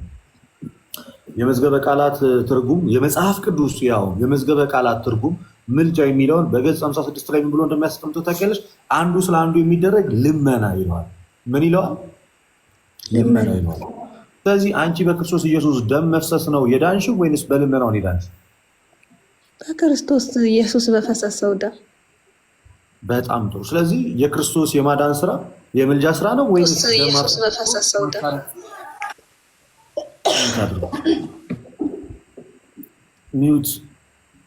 ሚዩት አድርጉ ፕሊስ፣ የገባችሁ ሰዎች። እሺ። ስለዚህ የክርስቶስ ኢየሱስ የማስታረቅ ስራ የቤዛነት ስራ ነው አይደለ? ሰላም ስራ ነው። ለዛ ነው እኮ በዕብራውያን መልእክቱ ምዕራፍ 9 ከቁጥር 20 ጀምሮ ደም ሳይፈስ ምን የለም ይላል፣ ስርየት የለም ይላል። ክርስቶስ ዓለምን ለማዳን ያፈሰሰው ምኑን ነው? ደሙ። ክርስቶስ ዓለምን ለማዳን ያቀረበው ምኑን ነው? ስጋውንና ደሙ። ይሄ ማለት ቤዛነት ነው። ስለዚህ የክርስቶስ ቤዛነት ከቅዱሳን ምልጃ ጋር አይገናኝም የምንለው ለዚህ ነው። ስለዚህ ክርስቶስ ኢየሱስ አንድ ጊዜ ስንት ጊዜ ነው ክርስቶስ ራሱን ያቀረበው? አንድ ጊዜ። ያ አንድ ያቀረበው የማዳን ስራ እና የቤዛነት ስራ ለምን ጊዜ የሚቆይ ነው? ዘውትር ለዘላለም የሚቆይ ከሆነ ሰዎች ኃጢአት ቢሰሩ ክርስቶስ ምንድን ነው የሚያደርጋቸው? ምንድን ነው የሚያደርግላቸው? ያስታርቃቸዋል። በምኑ በኩል? በደሙ በኩል። በቃ አለቀ። ስለዚህ ዛሬ ብንበድል የምንታረቀው በምልጃ ነው ወይንስ በደሙ ነው? በክርስቶስ ደም። በክርስቶስ ደም። በቃ በክርስቶስ ደም። ስለዚህ ከቅዱሳን ጋር ይገናኛል ታዲያ? አይገናኝም። በቃ የቅዱሳንን ደግሞ ላሳይሻዋል። እሺ መጽሐፍ ቅዱስሽን አውጪ። እሺ የቱ ጋር ትሄጃለሽ መሰለሽ? እሺ አንደኛ ጢሞቴዎስ ምዕራፍ 2 ላይ ሂጅ ከቁጥር 1 በጣም ግልጽ በሆነ መንገድ አስረዳሻለሁ። እዚህ ጋር እንዴት ጳውሎስ የኢየሱስን መካከለኝነትና የቅዱሳን ምልጃ እንዴት ለይቶ እንዳስቀመጠ አሳይሻለሁ። እሺ አውጥቻለሁ። አንደኛ ጢሞቴዎስ ምዕራፍ 2 ቁጥር 1 አውጥቻለሁ። በደንብ አድርገሽ ተከታተይኝ። እሺ ምን ይላል መሰለሽ? እንግዲህ እግዚአብሔርን በመምሰል ነው የሚለው አይደል? አንቺ ጋር አይደለም፣ መድኃኒታችን እግዚአብሔር ተስፋችን እያለ ነው የሚሄደው። አንደኛ ጢሞቴዎስ ምዕራፍ 2 ቁጥር 1 ነው ያልኩሽ። አንደኛ ጢሞቴዎስ አንደኛ ወደ ጢሞቴዎስ ምዕራፍ 1 ቁጥር 2 ነው ወይስ 1? ከቁጥር 1 ጀምሮ ይለያያል ማለት ነው። ምንድን ነው የምታነቢው ያለሽው? አንደኛ ወደ ጢሞቴዎስ ምዕራፍ 1 ምዕራፍ 1 አይደለም፣ ምዕራፍ 2 ነው የኔ። ምዕራፍ 2 ነው። እሺ መቶልኛል። እንግዲህ እግዚአብሔርን በመምሰል ይላል አይደል? አሁን በደምብ አድርገሽ ተከታተይ። እንግዲህ እግዚአብሔርን በመምሰልና በጭምትነት ሁሉ ጸጥና ምን ይላል? ጸጥና ዝግ ብለን እንድንኖር ይልና ልመናና ጸሎትን ምልጃም ምስጋና ስለ ሰዎች ሁሉ፣ ስለ ነገስታት ሁሉ፣ ስለ መኳንንቱም ሁሉ እንዲደረጉ ከሁሉ በፊት እመክራለሁ ይላል። ምን ይደረግ እያለ ነው ጳውሎስ? ልመና፣ ምልጃ፣ ጸሎት፣ ምልጃ። ይህንን እነማን እንዲያደርጉት እየተናገረ ነው ሐዋርያው ጳውሎስ? በክርስቶስ ኢየሱስ የጸደቁት ሰዎች እንዲያደርጉት እየተናገረ ነው። ክርስቲያኖች ምልጃና ልመና ጸሎትን እንዲያደርጉ እያዘዛቸው ነው አይደል? ስለዚህ ቅዱሳን ያማልዳሉ ማለት ነው። በዚህ መሰረት ይኸው ተጽፏል፣ አድርጉ ተብለዋል። ቅዱሳን ማለት በክርስቶስ ኢየሱስ አምነው የዳኑት ሁሉ። አው ግን ልደትዬ አሁን እዚህ ጋር ማለት ነው በህይወት ስላለ ነው አይደለም ማለት እሱኛው ፓርት ጋር እሺ። እንዳጠቃላይ ግን ቅዱሳን እንደሚያማልዱ ተነግሯል አልተነገረም? እዚህ ተነግሯል። አንዳችን ለአንዳችን እንድንጸልይ ሲጀምር መጽሐፍ ቅዱስ ያዛል። ከዛ ቁጥር 3 ላይ ሰዎች የቅዱሳን ምልጃ በእግዚአብሔር ፊት ደግሞ ምን ያህል አስደሳች እንደሆነ እስኪ ቁጥር 3 እና 4 አንብቡ እስኪ። ሰዎች ሁሉ ሊድኑና እውነቱን ወደ ማወቅ ሊደርሱ በሚወድ በእግዚአብሔር በመድኃኒታችን ፊት መልካምን ደስ የሚያሰኝ ይህ ነው። ምኑ ነው ደስ የሚያሰኘው በእግዚአብሔር ፊት? ሊድኑ እውነቱንም ወደ ማወቅ ሊደርሱ እኮ። ምን ቅዱሳን ምን ሲያደርጉ ነው እግዚአብሔር የሚደሰተው? ጸሎትና ምልጃ በእግዚአብሔር ፊት ምን የሚያሰኝ ነው? ደስ የሚያሰኝ። የማን? የቅዱሳን ምን ምልጃ። በጣም ስለዚህ የቅዱሳን ምልጃ በእግዚአብሔር ፊት ደስ የሚያሰኝ ከሆነ የቅዱሳን ምልጃ ትምህርቱ በመጽሐፍ ቅዱስ ውስጥ በሚገባ አለ ማለት ነው። አዎ አለ። በጣም ጥሩ። አሁን የሰዎችን ጨረሰ አይደል? እዚህ ክፍል ላይ ጳውሎስ ቁጥር 5 ደግሞ እዩ ምን እንደሚል አንብቡ። ቁጥር 5 ደግሞ ስለ ሰው ልጆች ስለ ክርስቲያኖች ከተናገረ በኋላ ስለ ኢየሱስ ደግሞ ምን ብሎ እንደሚናገር ቁጥር 5 ደግሞ አንብቡ። እሺ አንድ እግዚአብሔር አለና በእግዚአብሔርና በሰው መካከል ያለው መካከለኛ ደግሞ አንድ አለ። ስንት ነው አለ መካከለኛ? አንድ። ከላይ ደግሞ ብዙዎች ናቸው አይደል ምልጃ የሚያቀርቡት? እዚህ ጋር ግን ስንት ነው? አንድ ነው። ስለዚህ ይለያያል ማለት ነው። የክርስቶስ አስታራቂነትና የቅዱሳን ምልጃ የተለያየ ነው። አቀላቅለን ማውራት የለብንም። ለዛ ነው ኢየሱስ የሚያማልድ ከሆነ ቅዱሳን ለምን ያስፈልጋሉ? ሲጀመር መች ይገናኛል የክርስቶስ የማዳን ስራና የቅዱሳን ምልጃ? ለዛ ነው አቀላቅላችሁ አትጠይቁንም። ግልጽ ሆነልሽ? አሁን ግልጽ ሆነልኝ። አሁን ከዛ ቀጥይ ደግሞ ምን ብሎ አንድ አለ አለ። ከዛ በኋላስ ምን አለ? አንድ አለ፣ እርሱም ሰው የሆነ ክርስቶስ ኢየሱስ ነው። ምን የሆነ? ራሱን ለሁሉ ቤዛ ሰጠ። ይህም በገዛ ዘመኑ ምስክርነት ነበር። ስለዚህ የክርስቶስ መካከለኝነት የምን መካከለኝነት ነው? የቤዛነት። በቃ አለቀ። ጳውሎስ ዘጋው እዚህ ጋር። ለዛ ነው አይቀላቀልም። የኢየሱስ የሚያማልድ ከሆነ ማርያም ምን ታደርግላቸዋለች? ሲጀመር የኢየሱስ ምልጃ ተብሎ የቱ ጋር ነው እዚህ ጋር ራሱ የተጻፈው? ኢየሱስ አስታራቂ እኮ ነው የተባለው። የኢየሱስ አስታራቂነት እኮ ከቅዱሳን ምልጃ ጋር እኮ የሚገናኝም አብሮ የሚነገርም ጉዳይ አይደለም። ሊነገርም አይችልም። እሱ እኮ የቤዛነት ስራ ነው የሰራው። የልመና ስራ ሳይሆን የቤዛነት ስራ ነው የሰራው። ለዛ ይሄንን በሚገባ ከያዝሽ ለይተሻሹ አይደል? አሁን ገብቶሻል። አሁን ትልቁ ጉዳይ መጽሐፍ ቅዱስ ላይ የተጻፈውን ነው አይደል የምንቀበለው? ሰላም። አዎ የተጻፈውን ነው የምንቀበለው። ያልተጻፈውን አንቀበልም። አይ እንደ መጽሐፍ ቅዱስ ተመዝኖ የምንቀበለውም አለ። ግን በመጽሐፍ ቅዱስ ተመዝኖ የተጻፈ ግን የራሳችንን ሀሳብ ነው ብለን ማስቀመጥ እንችላለን? አንችልም። በፍጹም አንችልም አይደል? ቅዱሳን ከሞቱ በኋላ አያማልድም የሚል ትምህርት አለ መጽሐፍ ቅዱስ ላይ። ግን ደግሞ ያማልዳሉ የሚልም የለም ማለት እኔ እንደሚያማልዱ አሳይሻል። አንቺ እንደማያማልዱ አሳይሽ በእግዚአብሔር ማለት እሺ። ግን ደግሞ ሮሜ 8:34 የሚያጸድቅ ስለ ቅዱሳን አለ። ኦሬዲ አንድ አማላጅ ነዋ ያለው ልደትዬ። አሁን እኮ ተናገርን። ክርስቶስ ምልጃ አይደለም የዳን ነው። የዳን ነው በክርስቶስ ኢየሱስ የማዳን ስራ ነው፣ የማስታረቅ ስራ ነው ተባባልን አይደለ? እያወራን ያለነው ስለ ቅዱሳን ነው አይደለ? ሮሜ ላይ ያለው ስለ ቅዱሳን የሚያወራ ነው አይደለም? ስለዚህ አሁን የምናወራው የክርስቶስ ጋር ደግሞ ስንመጣ ስለ ክርስቶስ እናወራለን። አሁን እያወራን ያለነው ስለ ቅዱሳን ነው። ቅዱሳን ከሞቱ በኋላ እንደማያማልዱ የሚናገር በግልጽ አይደለም የምጠይቅሽ ሰላም እህቴ፣ ቃል በቃል አይደለም የምጠይቅሽ፣ ሀሳቡ ራሱ አለው።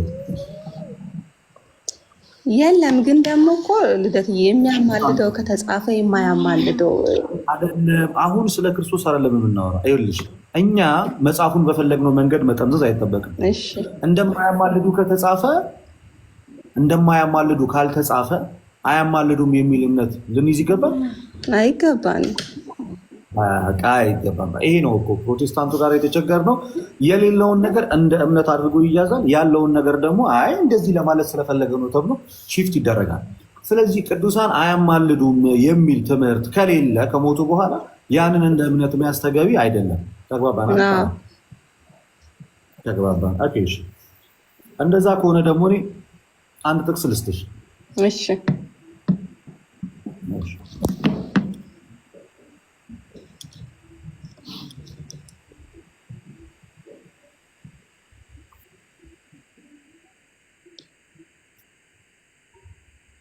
ሁለተኛ ጴጥሮስ ምዕራፍ 1 ላይ አውጭልን።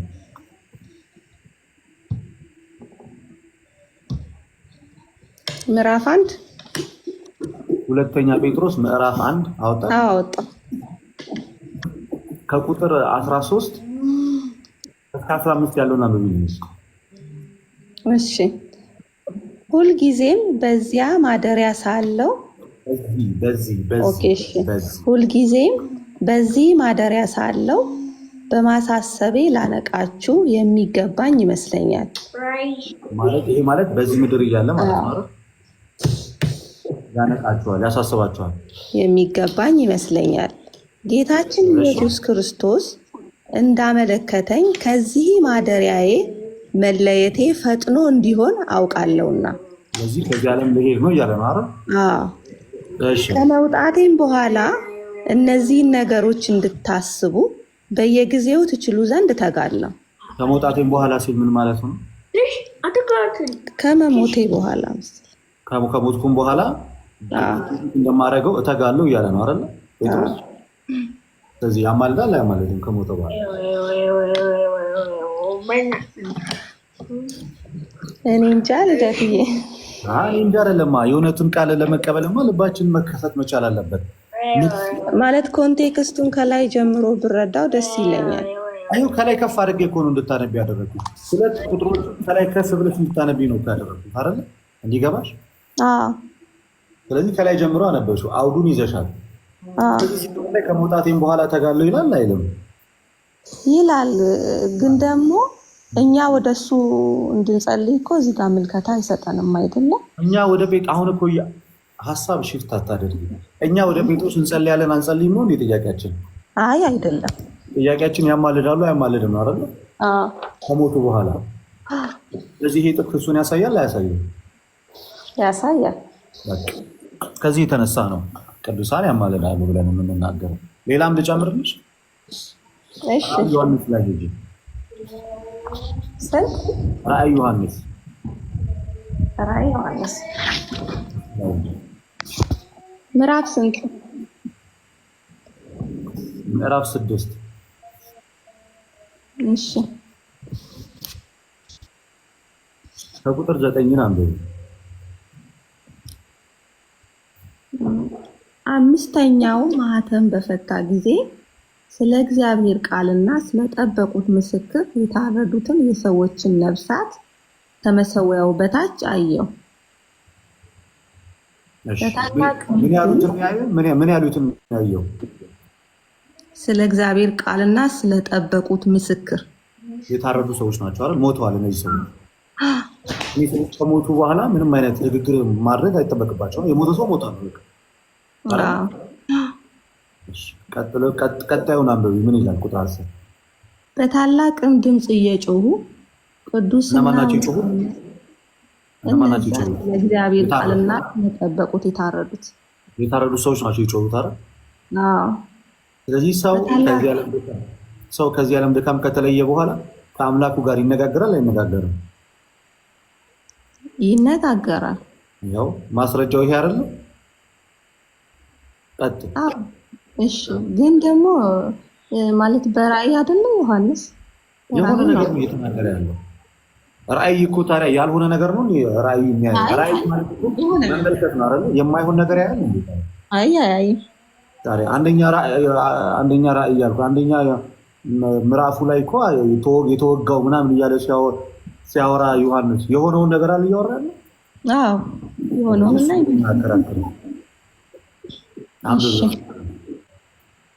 በታላቅም ድምፅ እየጮሁ ቅዱስና እውነተኛ ጌታ ሆይ እስከ መቼ ድረስ አትፈርድም?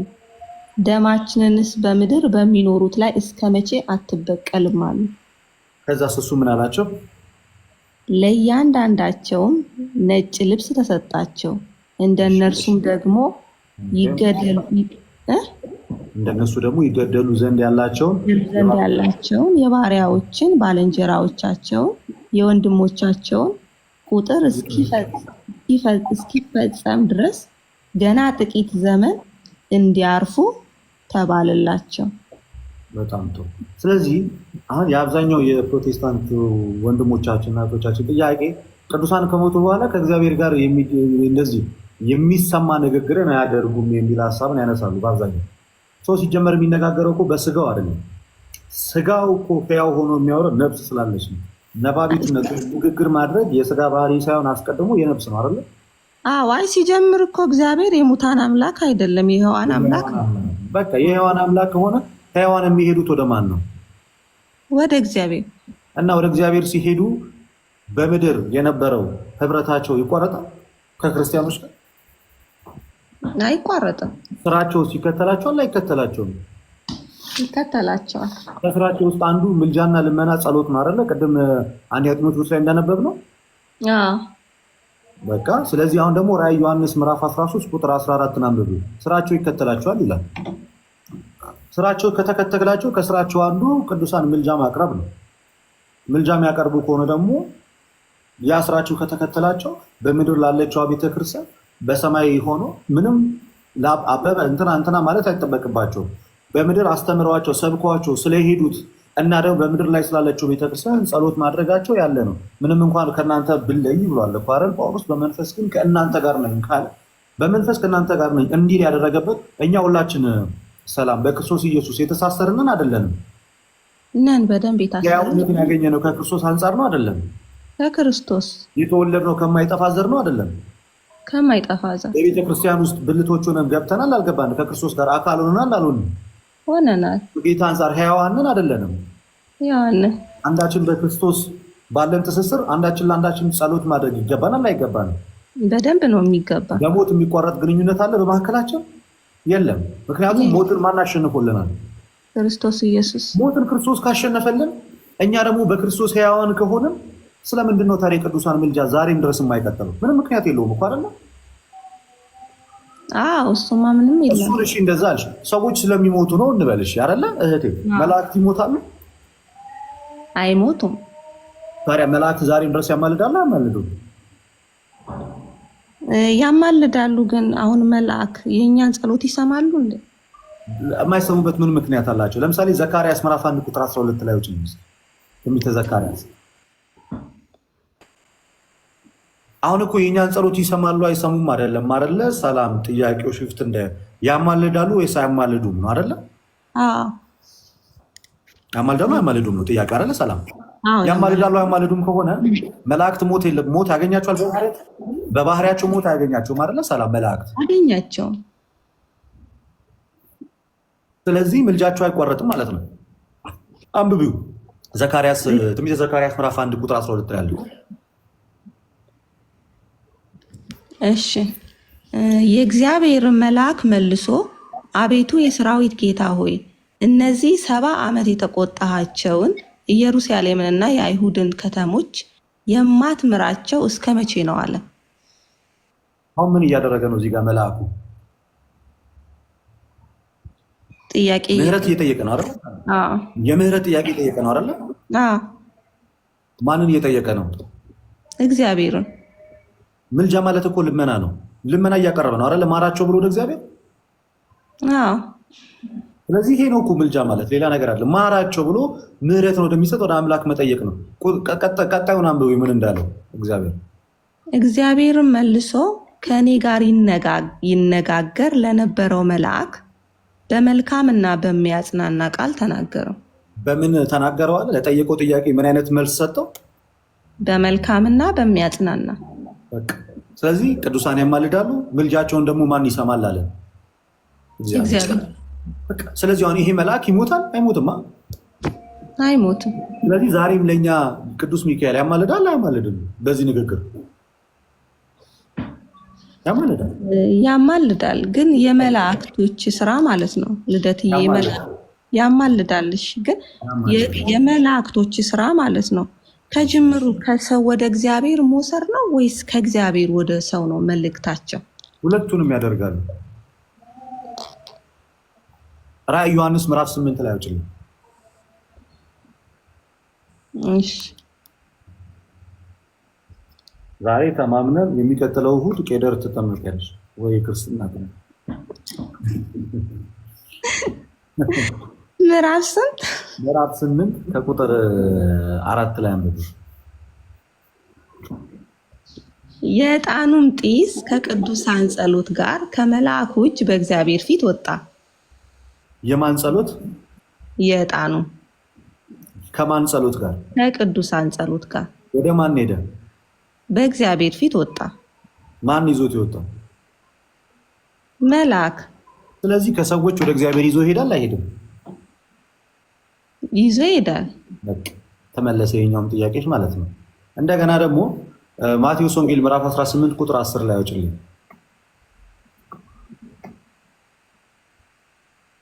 ምዕራፍ 18 ቁጥር 10። እሺ ምን ይላል?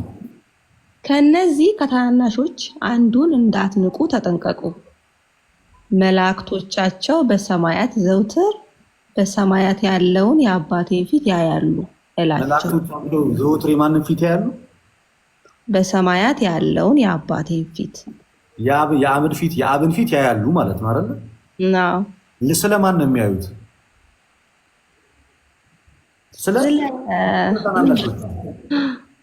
ስለዚህ ቅዱሳን መላእክት ዘውትር ስለኛ የእግዚአብሔርን ፊት ይመለከታል። የሚመለከቱት ለምንድን ነው? ለምልጃ። እንደገና ራዕዩ ዕብራውያን ምዕራፍ 1 ቁጥር 14 ላይ ወጭልኝ።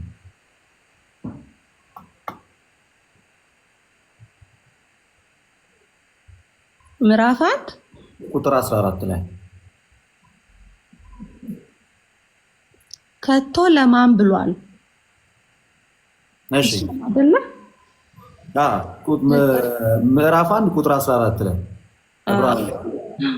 ከቶ ለማን ብሏል? ሁሉ መዳንን ይወርስ ዘንድ ስላላቸው ስለማገዝ የሚላኩ የሚያገለግሉ መናፍስት አይደሉምን? ስለዚህ እኛ መዳንን እንድንወርስ መላእክት ያግዛሉ አያግዙም? በደንብ ነው። ግን ደግሞ ከእግዚአብሔር ሲላኩ አይደል? ከእግዚአብሔር ይላካሉ፣ ከኛም ደግሞ ወደ እግዚአብሔር ይዘው ይሄዳሉ። ቅድም አሳይቼሻለሁ እሱና። ስለዚህ ስለዚህ በአጭሩ ቅዱሳን ያማልዳሉ ስንል እንደ ክርስቶስ የማስታረቅ ስራ በመስቀል ላይ ደማቸው ፈሶ ይሰራል እያለን አይደለም። በቤተ ክርስቲያን ውስጥ ያለን ስለሆንን ከማይጠፋው ዘር ስለተወለድን በክርስቶስ ኢየሱስ አንድ ስለሆንን አንዱን ቅዱስ ቁርባን ስለተቀበልን በክርስቶስ ቅዱስ ስጋና ክቡር ደም አንድ ስለሆንን አንዳችን ለአንዳችን እንጸልያለን። ይህ ደግሞ እንዳይቋረጥ የሚያደርገው ዋነኛና የመጀመሪያ ምክንያቱ ከማይጠፋው ከክርስቶስ ኢየሱስ ምን ስላለን ነው? ስለተወለድን። እኛ ሕያዋን ነን በጌታ ክብር ለስሙ ይሁን። እኛ የሙታን አይደለንም፣ ሕያዋን ነን። ሕያዋን ስለሆነን ከዚህ ዓለም ድካም እንኳን በስጋ ብናርፍም አንዳችን ለአንዳችን ማሰባችን አናቆምም። ለምን? ሕያዋን ስለሆነ።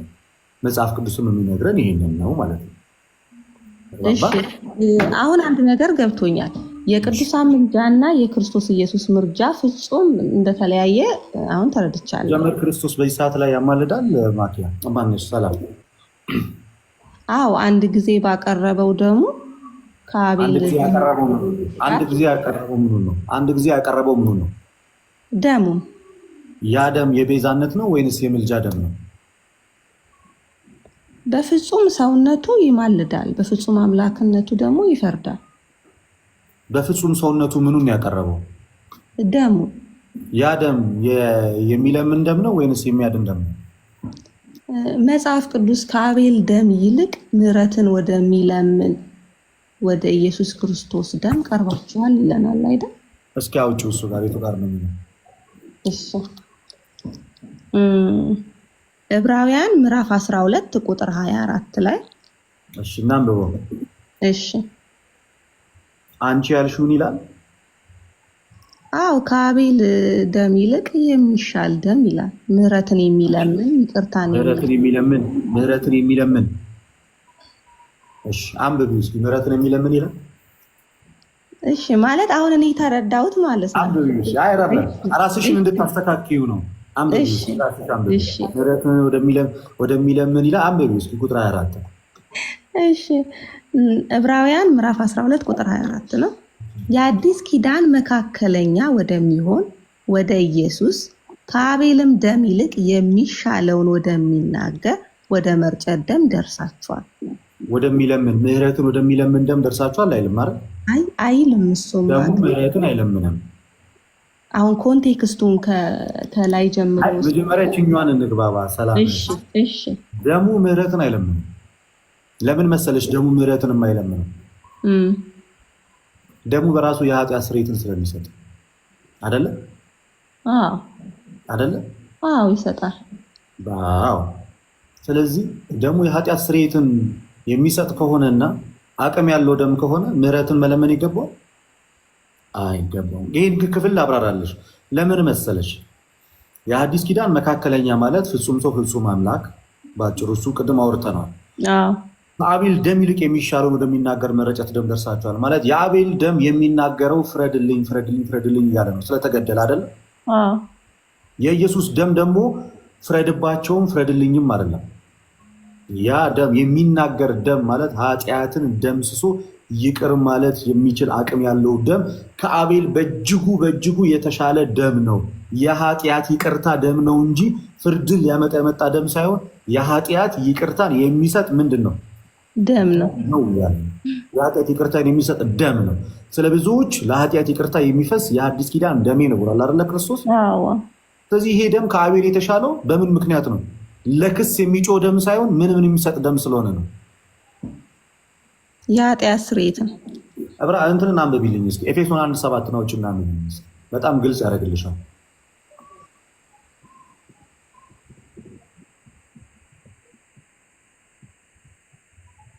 ኤፌሶን 1:7 ምዕራፍ 1 ቁጥር 7። እሺ በውድ ልጁም እንደ ጸጋው ባለጠግነት መጠን በደሙ የተደረገ ቤዛነታችንን አገኘን፣ እርሱም የበደላችን ስርየት። ምን አገኘን? በደም ምን አገኘን? ቤዛነት የተደረገ ቤዛነት አገኘን። ስለዚህ የኃጢአት ስርየታችን በምን የተደረገ ነው? በደሙ።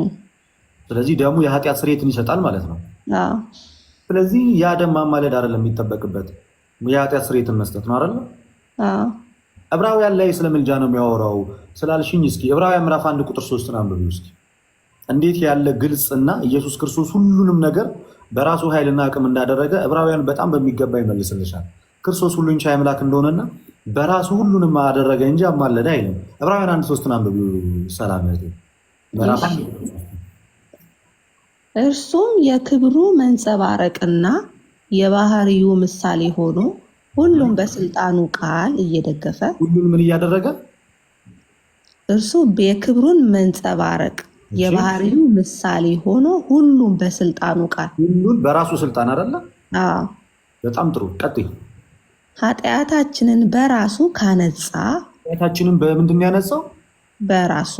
ስለዚህ አማልዶ አይደለም ማለት ነው። ኃጢአታችንን ያነጻው በራሱ ነው ያነጻው። ቀጥይ። በኋላ በሰማያት በግርማው ቀኝ ተቀመጠ። ምን ካደረገ በኋላ? ኃጢአታችንን በራሱ ካነጻ።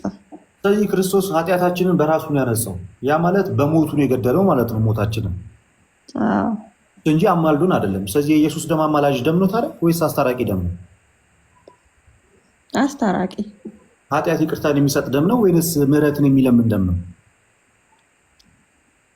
የኃጢአት ይቅርታ የሚሰጥ ደም ነው አይደለ? እንደ ማጠቃለያ እስኪ አንደኛ ዮሐንስ መልእክት ምዕራፍ 1 ቁጥር 7 ነው።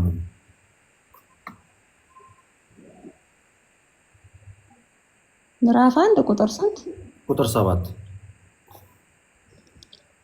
ነገር ግን እነርሱ በብርሃን እንዳለ በብርሃን ብንመላለስ ለእያንዳንዳችን ህብረት አለን። የልጁ የኢየሱስ ክርስቶስ ደም ከኃጢአት ሁሉ ያነጻል። የልጁ የኢየሱስ ክርስቶስ ደም ከኃጢአት ያስነጻል ነው የሚለው ወይንስ ያነጻል ነው የሚለው? ያነጻል። በራሱ ያነጻል አይደል? እዚያ አማላጅ አይደለም ደግሞ ራሱ ማድረግ ይችላል። ይህንን ካልን ዘንዳ ሮሜ ላይ እና ዕብራውያን ላይ ያሉትን ነገሮች ባጭሩ ላስረዳሽ። አሁን እዚህ ነው እሺ፣ ተግባባን አይደል? አሁን የከበደሽ ነገር ሮሜ ላይ እኮ ቃሉ አለ የሚለው ብቻ ነው አይደል? አዎ፣ ያው እንዴት ነው በግልጽ ተቀምጧል። እስካሁን ኢየሱስ አማላጅ እንዳልሆነ ኢየሱስ አስታራቂ እንደሆነ ማስታረቁም በደሙ እንደሆነ አይተናል አይደለ? በራሱ እንዳደረገ ተመልክተናል አይደለ? ታዲያ ግን ሮሜ ላይ ደግሞ በእግዚአብሔር ቀኝ ያለው ስለኛም የሚማልደው ክርስቶስ ኢየሱስ ነው ይላል። ይሄንን ጥቅስ እንዴት እናድርገው? እቺ ብቻ ናት የቀረችሽ አይደል? እቺ ብቻ ከቀረችሽ በጣም በጣም ቀላል ነገር ነው። 2 ቁጥር ወደ ላይ ከፍ በይና 2 ቁጥር ሳይሆን ምዕራፍ 26 እና 27 አንብቢ እስኪ። ሮሜ ማለት ነው። አዎ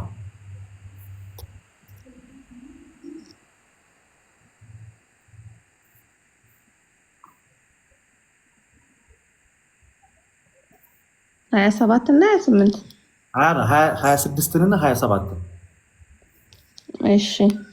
እንዲሁ ደግሞ መንፈስ ድካማችንን ያግዛል፣ እንዴት እንድንጸልይ እንደሚገባ።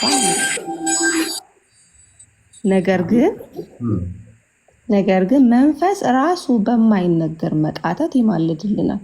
መንፈስ ምን ይልናል አለ እዚህ ጋር? ይማልድልናል። መንፈስ ቅዱስ አማላጅ ነው እያለ ነው። አዎ፣ መንፈስ ቅዱስ አማላጅ ነው ብለሽ ትቀበያለሽ?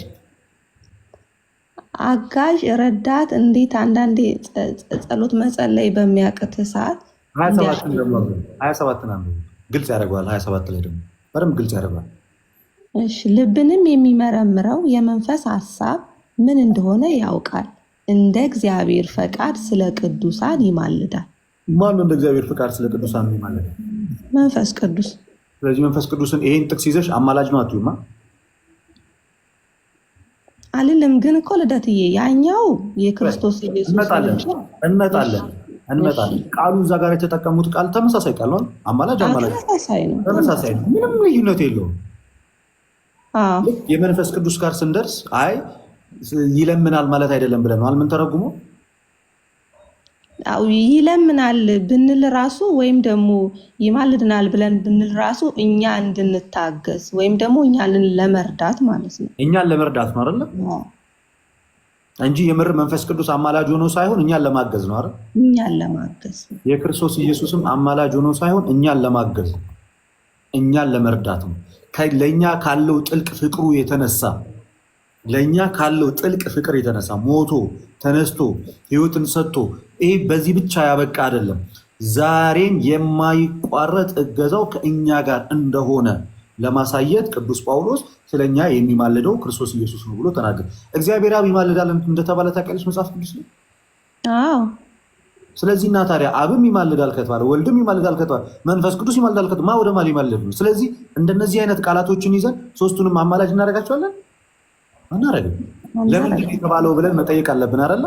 አዎ፣ እንደ ኮንቴክስቱ ጎበዝ ልጅ። ስለዚህ ልክ የመንፈስ ቅዱስ ኮንቴክስቹዋሊ ቴክስቱን ኮንቴክስቹዋሊ ስንመለከተው ለእኛ ያለውን እገዛውን ነው የሚያሳየው አይደለ? ያገዘን ደግሞ ስለሚወደድ ነው አይደለ?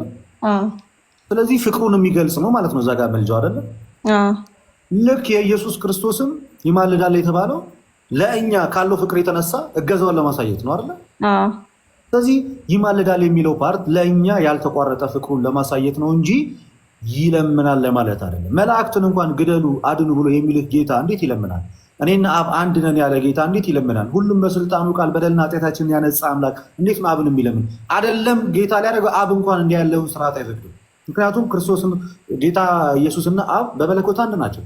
ክርስቶስ ደግሞ የማዳን ስራ በስጋው ፈጽሞ ጨርሶታል። ስለዚህ አንዱ አንዱን የመለመን ስራ በስላሴ ዘንድ የለም። ታዲያ ግን ለአብም ለወልድም ለመንፈስ ቅዱስም ይሄ ቃል የተነገረው ለምንድን ነው ከተባለ ለእኛ ያላቸውን ፍቅር ለመግለጽ ነው። በዚህም የእግዚአብሔርን ፍቅር እናውቃለን። ያልተቋረጠ ፍቅር ከኛ ጋር ነው። ሁለተኛ ቆሮንቶስ ምዕራፍ 5 ቁጥር 20 ላይ አውጭና በይውስጥ እዛ ጋር ደግሞ ሁለተኛ ቆሮንቶስ ምዕራፍ 5 ቁጥር 20 እዛ ላይ ደግሞ የእግዚአብሔር አብን ምልጃ ታየዋለች። እንዲህም እግዚአብሔር በእኛ እንደሚማልድ ስለ ክርስቶስ መልእክተኞች ነን። በእኛ የሚማልደው ማን ነው? እግዚአብሔር። ስለዚህ እና እግዚአብሔር አብ አማላጅ ነው ልንል ነው? አይ አንልም። ፍቅሩን ለማሳየት ነው አይደለ? ልክ እንደዚህ ሁሉ አብን ፍቅሩን ለማሳየት ነው ይማልዳል ተብሎ ለኛ የተነገረው። በእግዚአብሔር ቀኝ ያለው ስለኛም የሚማልደው የተባለው ክርስቶስ ያልተቋረጠ ፍቅሩን ለኛ ለማሳየት ነው እንጂ በባህሪው የምልጃ ስራ የሚሰራ ዛሬም ላይ አማላጄ እያልን እንድንጠራው ሳይሆን ለኛ ያልተቋረጠ ፍቅሩን ለማሳየት ነው። ልክ ለመንፈስ ቅዱስ ቅዱሳንን ስለ ቅዱሳን ይማልዳል የተባለው እኛን ለመውደዱ እኛን ስለመውደዱ እኛን ስለማፍቀሩ ነው። እግዚአብሔር አብን በእኛ ሆኖ ይማልዳል የተባለው እኛን ስለመውደዱ እኛን ስለማፍቀሩ ነው። ጌታ ኢየሱስም ያልተቋረጠ ፍቅሩን ለመግለጽ ሲል ነው ጳውሎስ ኢየሱስን በእግዚአብሔር ቀኝ ያለው ስለኛም ይማልዳል ያለው እንጂ አብም ወልድም መንፈስ ቅዱስም አማላጅ ሆነው አይደለም። ተግባባ? ይሄ ነው ዕብራውያን 7:25 ላይ የሚያለው ሮሜ 8:34 ላይ የሚያለው በዚህ መንገድ የሚፈታ ነው። ጌታ ኢየሱስ ክርስቶስ ግን የዘላለም ቤዛና ግን የዘላለም ግን አስታራቂ ነው በደሙ በኩል። ስለዚህ አሁን ለምሳሌ እኔ ኃጢአት ሰራው ልበል እና ወደ ክርስቶስ ነው እግዚአብሔር ሆይ ኃጢአቴን ይቅር በለኝ ብዬ መጸለይ ያለብኝ ወይስ ቅዱሳንን እየቀራውኝ ነው ይቅር አስብሉኝ አስምሩኝ ማለት ያለብኝ? አባ ብለን የምንጮህበትን የልጅነት መንፈስ ተቀብለናል አይደል? አዎ እሱን ነው የምልህ። ስለዚህ አባታችንን ይቅር በለን ማለት እንችላለን። በቃ ቴንኪው። ቅዱሳንንም አማልዱን ማለት ግን እንደምንችል ወይም ደግሞ ቅዱሳን ደግሞ ለእኛ ሲጸልዩ እግዚአብሔር የኃጢአት ስርየትን እንደሚሰጠን ደግሞ የያዕቆብ መልእክት ነው አውጭ። ያዕቆብ መልእክት ምዕራፍ 5 አውጭልን። እኛ ከባርነት መንፈስ ስለወጣን አባ ብለን የምንጮህበትን የልጅነትን መንፈስ ተቀብለናል። አባታችንን ማናገር እንችላለን በቀጥታ። ያ ማለት ግን ቅዱሳንንም መጠየቅ አንችልም ማለት እንዳልሆነ የያዕቆብ መልእክት ላይ ገቢልኝና አንብቢ። የያዕቆብ መልእክት ምዕራፍ 5 አንብቢ ከቁጥር 16 እሺ። እርስ በእርሳችሁ በኃጢአታችሁ ተናዘዙ ትፈወሱም ዘንድ እያንዳንዱ ስለሌላው ይጸልይ። የጻድቅ ሰው ጸሎት በስራዋ እጅግ ኃይልን ታደርጋለች። የጻድቅ ሰው ጸሎት በስራዋ ምን ታደርጋለች? እጅግ ኃይልን ታደርጋለች። ቁጥር 15 ደግሞ አንብቢ። የእምነት ጸሎት ደዌን ያድናል፣ ድውዩን ያድናል። ድውዩን ያድናል፣ ጌታም ያስነሳዋል። ኃጢአትንም ፈርቶ እንደሆነ ይሰረይለታል። ስለዚህ የእምነት ጸሎት ኃጢአትን ያስተሰርያል አይደል? ስለዚህ ቅዱሳን ለእኛ በሚያደርጉት ጸሎት እግዚአብሔር የኃጢአት ይቅርታ መስጠት ይችላል። ገደብ የለውም። እግዚአብሔር ምንም ይኸው ግልጽ ጥቅስ ነው ያለው። እኛ አባታችንን እግዚአብሔርን ሄደን አባ ብለን ጌታ ብለን ኃጢአታችንን ይቅር በለን ብለን መጸለይ እንችላለን፣ አድርገናል። ቤተክርስቲያንም እንኳን ስንሄድ እኮ እግዚአብሔር ይፍታችሁ ስንባል እኮ ምንድን ነው የምንባለው እኮ? ሊቀ ካህን ስራ ኃጢአት ወደ ምሳ ሲያበሳ ዘዋቦሙ ስልጣነ ለሐዋርያት፣ ሊቅ የካህናት አለቃ ክርስቶስ ኢየሱስ ስልጣንን ለሐዋርያት በሰጣቸው በደሙ በኢየሱስ ክርስቶስ በኩል እግዚአብሔር ይፍታችሁ ነው እኮ የምንባለው። በማን ስልጣን?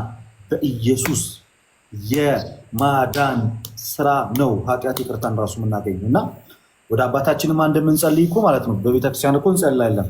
አባታችን በሰማይ የምትኖር ስምህ ይቀደስ ይታያል። ይህ እኮ እንድንጸልይ የቻልነው እኮ የልጅነትን መንፈስ ስለተቀበልን። እግዚአብሔር በልጁ በኢየሱስ ክርስቶስ የልጅነትን ስልጣን ሰጥቶናል። ስለዚህ አባታችንን መጠየቅ እንችላለን። እኛ ደግሞ አባታችንን መጠየቅ ብቻ አይደለም፣ በአንዲት ቤተክርስቲያን ውስጥ በቅዱሳን ህብረት ውስጥ ያለን ክርስቲያኖች ስለሆነ አንዳችን ለአንዳችን ደግሞ ምን እንላለን? እንጸልያለን። ሮሜ ምዕራፍ 10 ቁጥር 1 ላይ አውጭልኝ።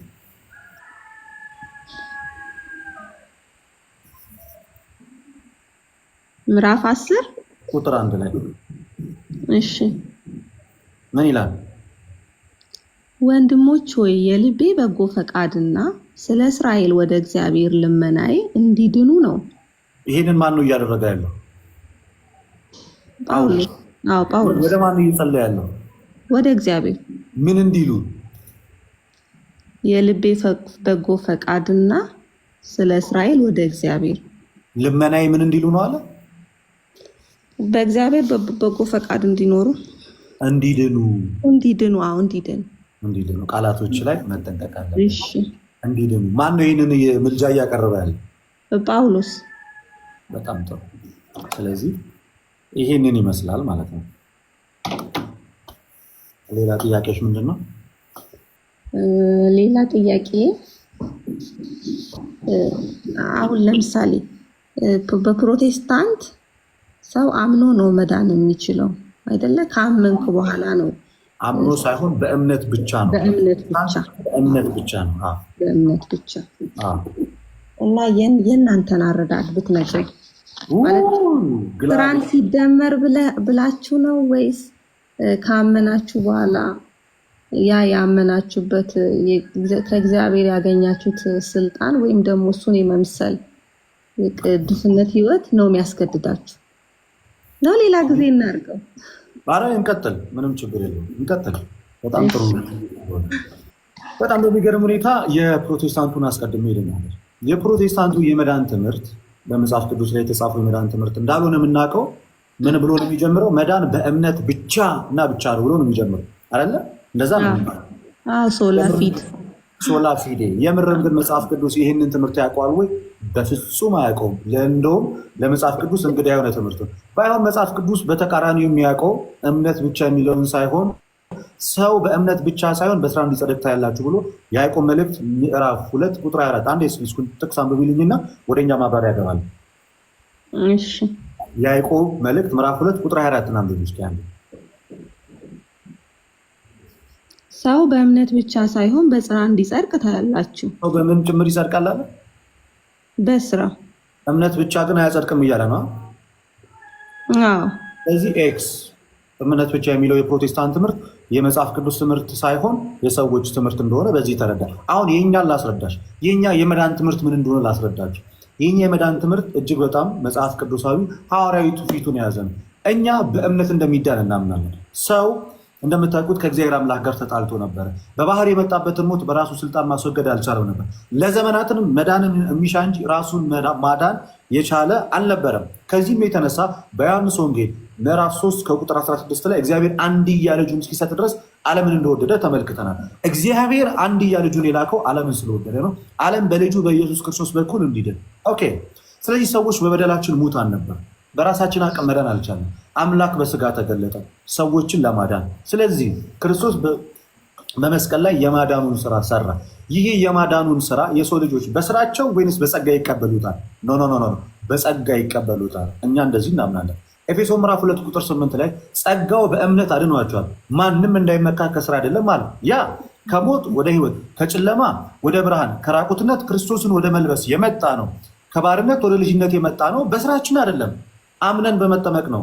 ይሄ ደግሞ ጸጋውን በምስጢራት በኩል በመቀበላችን ነው። ለዚህ የመጽሐፍ ቅዱስ ምስክር አለ። አዎ ማርቆስ 16:16 ያመነ የተጠመቀ ይድናል አለ። ጥምቀት የእግዚአብሔር ስራ ነው። ሰዎች ያምናሉ፣ በውሃ ጥምቀት የእግዚአብሔር ልጅነት ይቀበላሉ። ልክ ምን ብሎ እንደተናገረ ዮሐንስ ወንጌል ምዕራፍ 3 ከቁጥር 5 ላይ ጌታ ራሱ ምን ብሎ ተናገረ? እውነት እውነት እላችኋለሁ ሰው ከውሃና ከመንፈስ ካልተወለደ በስተቀር ወደ እግዚአብሔር መንግስት ከቶ ሊገባ አይችልም። አስምሮን ተናገረ፣ ዘጋው። ስለዚህ እኛ ምን እናደርጋለን? አምነን እንጠመቃለን። ይሄ በጸጋ የእግዚአብሔር ልጅ የምንሆንበት ነው። ይሄ በእኛ ስራ አይደለም። ስለዚህ በጸጋ መዳንን እናምናለን። መልካም ስራ የሚለውን ነገር እኛ የምናመጣው የእግዚአብሔር ልጅ ከሆንን በኋላ ነው እንጂ በመልካም ስራችን የእግዚአብሔር ልጅ ለመሆን አይደለም። ክርስቶስ ለምንድን ነው የሞተው? እናንተ ገዳም ቁልቁለት ምናምን የምትሄዱ የምትወጡ ከሆነ ሲጀመር እኛ ስለ ዳንን መሰለኝ የተቀደሰ ቦታ ላይ ሄድ ነው እንጂ ለመዳን አይደለም። አስቀድመን የክርስቶስ ኢየሱስን ስጋ የበላን የተጠመቅን የዳንን ክርስቲያኖች ነን። ወደ ቤተክርስቲያን የገባ ነው። ስለዚህ ለመዳን አይደለም እነዛን ሁሉ ውጣ ውረዶች የምናደርገው አስቀድመን ስለ ዳንን ነው እና ድነታችንን ለመፈጸም ነው። የእግዚአብሔር ልጅነት በመልካም ስራ አይገኝም። የእግዚአብሔር ልጅነት አምኖ በመጠመቅ ነው የሚገኘው። እንደገና ጌታ ኢየሱስ ክርስቶስ ግልጽ አድርጎ ሲናገር ምን ብሎ ተናገረ? በዮሐንስ ወንጌል ምዕራፍ 6 ከቁጥር 51 ላይ ከሰማይ የወረድኩ የህይወት እንጀራ ነኝ አለ። ለዓለምም እንጀራነት የምሰጠው ስጋዬን ነው አለ። ስጋዬን የሚበላ ደሜንም የሚጠጣ የዘላለም ህይወት ያገኛል። እኔም በእርሱ እኖራለሁ፣ እሱም በእኔ ይኖራል። ስጋዬን እውነተኛ መብል ነው፣ ደሜም እውነተኛ መጠጥ ነው። ስጋዬን የሚበላ ደሜን የሚጠጣ እኔ በእርሱ እኖራለሁ፣ እርሱም በእኔ ይኖራል አለ። በመጨረሻውም ቀን አስነሳዋለሁ። በኦርቶዶክስ ቤተክርስቲያን የመዳን ትምህርት ሰው ያምናል፣ ይጠመቃል፣ የጌታ የኢየሱስ ክርስቶስ ቅዱስ ስጋና ክቡር ደሙን በጸጋ ይቀበላል፣ በመንፈስ ቅዱስ ይታተማል፣ ልጅነትን ያገኛል። ልክ ቲቶ 3:5 ላይ ለአዲስ ልደት በሚሆን መታጠብ በመንፈስ ቅዱስን መታደስ አዳነን እንጂ በስራችን አይደለም እንዳለ ለአዲስ ልደት የሚሆነውን መታጠብ በመንፈስ ቅዱስም ያለውን መታደስ ያገኘነው በስራችን ሳይሆን በጸጋ አለቀ። ስለዚህ ከታደስንና ለአዲስ ልደት ለሚሆን መታጠብን ካገኘን በኋላ በመንፈስ ቅዱስ ተሞልተን የእግዚአብሔር ልጆች ከሆንን በኋላ መልካም ስራ እንሰራለን። ልክ ኤፌሶን ምዕራፍ 2 ቁጥር 8 ላይ ጸጋው በእምነት አድኗቸዋል ብሎ ጳውሎስ በተናገረበት ሁለት መስመር ዝቅ ብሎ ምን ያለው? እኛ አለ ጳውሎስ ሲናገር ስለዳን ነው። እኛ ፍጥረቱ ነንና እግዚአብሔር አስቀድሞ ያዘጋጀውን መልካሙን ስራ ለማድረግ በክርስቶስ ኢየሱስ ተፈጠርናል። እንደ አዲስ የተፈጠርነው የእግዚአብሔር ልጅነትን ያገኘነው መልካም ስራ ለማድረግ ነው። መልካም ስራ የሰራነው ልጅነትን ለማግኘት ሳይሆን መልካም ስራ የምንሰራው ልጅነትን ስላገኘ ነው። ፔሬድ። ስለዚህ ግልጽ ሆነ ማለት ነው። እዚህ ጋር የሰው ልጆች ልጅነትን ለማግኘት አይደለም ስራ የሚሰሩት፣ ልጅነትን ስላገኙ ነው መልካም ስራ የሚሰሩት። ይሄው ቤተክርስቲያኒቷ በክርስቶስ ኢየሱስ በጸጋ የማዳን ስራ ታምናለች። ተግባባን? ሰላም። አዎ። ስለዚህ እኮ ከፕሮቴስታንት ጋር ብቻ የምትለው ናት የምትለየው እንጂ አንድ እኮ ነው። አይደለም፣ አንድ አይደለም። ፕሮቴስታንት ብቻ ሲል ጥምቀትንና ቅዱስ ቁርባንን አይቀበልም። ተለያየን እኮ ቅድም። ልክ ቅዱስ ቁርባንና ጥምቀትን በማነሳ ሰዓት ላይ ከፕሮቴስታንት ጋር ያለ ልዩነት ተጀመረ። እነሱ በማመን ብቻ ልጅነት ይገኛል ይላሉ። ጌታ ኢየሱስ ግን አምኖ በመጠመቅ ይላል። እነሱ የክርስቶስ ኢየሱስ ስጋና ደም ምሳሌ ነው ይላሉ። ክርስቶስ ደግሞ ህይወትን የሚሰጥ ነው ይላሉ። በዚህ ተለያየ። አሁን ግልጽ ልዩነት የሚያስቀምጥ ነው። እውነቱን ለመናገር ከዳንን በኋላ ነው መልካም ስራ የምንሰራው ስንል ከዳንን በኋላ የምንሰራው መልካም ስራ በህይወታችን ምን ውጤት ያመጣል? ሮሜ ምዕራፍ 2 ቁጥር 6 እስከ 7 አውጪና አንብቡ። የዳነ ክርስቲያን መልካም ስራ ሲሰራ ከእግዚአብሔር ምን እንደሚያገኝ ሮሜ ምዕራፍ 2 ቁጥር 6 እስከ 7 ያለውን እስኪ አውጪና አንብቡ። እርሱ ለእያንዳንዱ እንደ ስራው ያስረክበዋል። ለእያንዳንዱ እንደምን ያስረክበዋል? እንደ ስራው። ስለዚህ እነዚህ የዳኑ ክርስቲያኖች ናቸው አይደለ? አዎ። የሚረከቡት እንደ ስራቸው ነው። አዎ፣ በበጎ ስራ በመጽናትና ምስጋናና ክብርን የማይጠፋንም ህይወት የሚፈልጉ የዘላለም ህይወት ይሰጣቸዋል። ለምን ለሚጸኑት ነው የዘላለም ህይወት የሚሰጣቸው? በበጎ ስራ። ስለዚህ መልካም ስራ ማለት ይሄ ነው። በመልካም ስራ ስትጸኝ የዘላለም ህይወት ምን ይልሻል? ይሰጠኛል። ቴንኪው። ስለዚህ እኛ እስከዳንን በኋላ የምንሰራው መልካም ስራ ጌታ ኢየሱስ ክርስቶስ ለእያንዳንዳችን እንደ ስራችን በሚከፍለን ሰዓት ላይ የዘላለም ህይወትን ለመቀበል እንደ ቸርነቱ ያደረግነዋን መልካም ስራ በልጅነታችን መንፈስ ከእግዚአብሔር እንቀበላታለን። ገላትያ ምዕራፍ 6 ጋር ሂጅልኝ። አሁን ደግሞ ከቁጥር 7 ጀምሮ አንዱ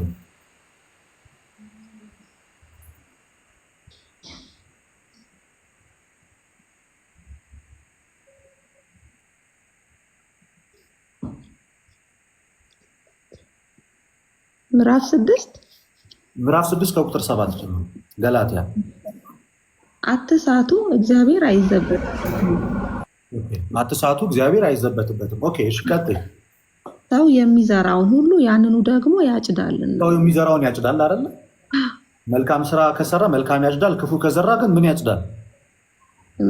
መልካም ነገር ክፉን ያጭዳል። ክፉ ዘርቶ ክፉ ነው የሚያጭደው። መልካም ዘርቶ ነው መልካም ነገር። ቀጥይ። በገዛ ስጋው የሚዘራ ከስጋ በመበስበስ ያጭዳልና።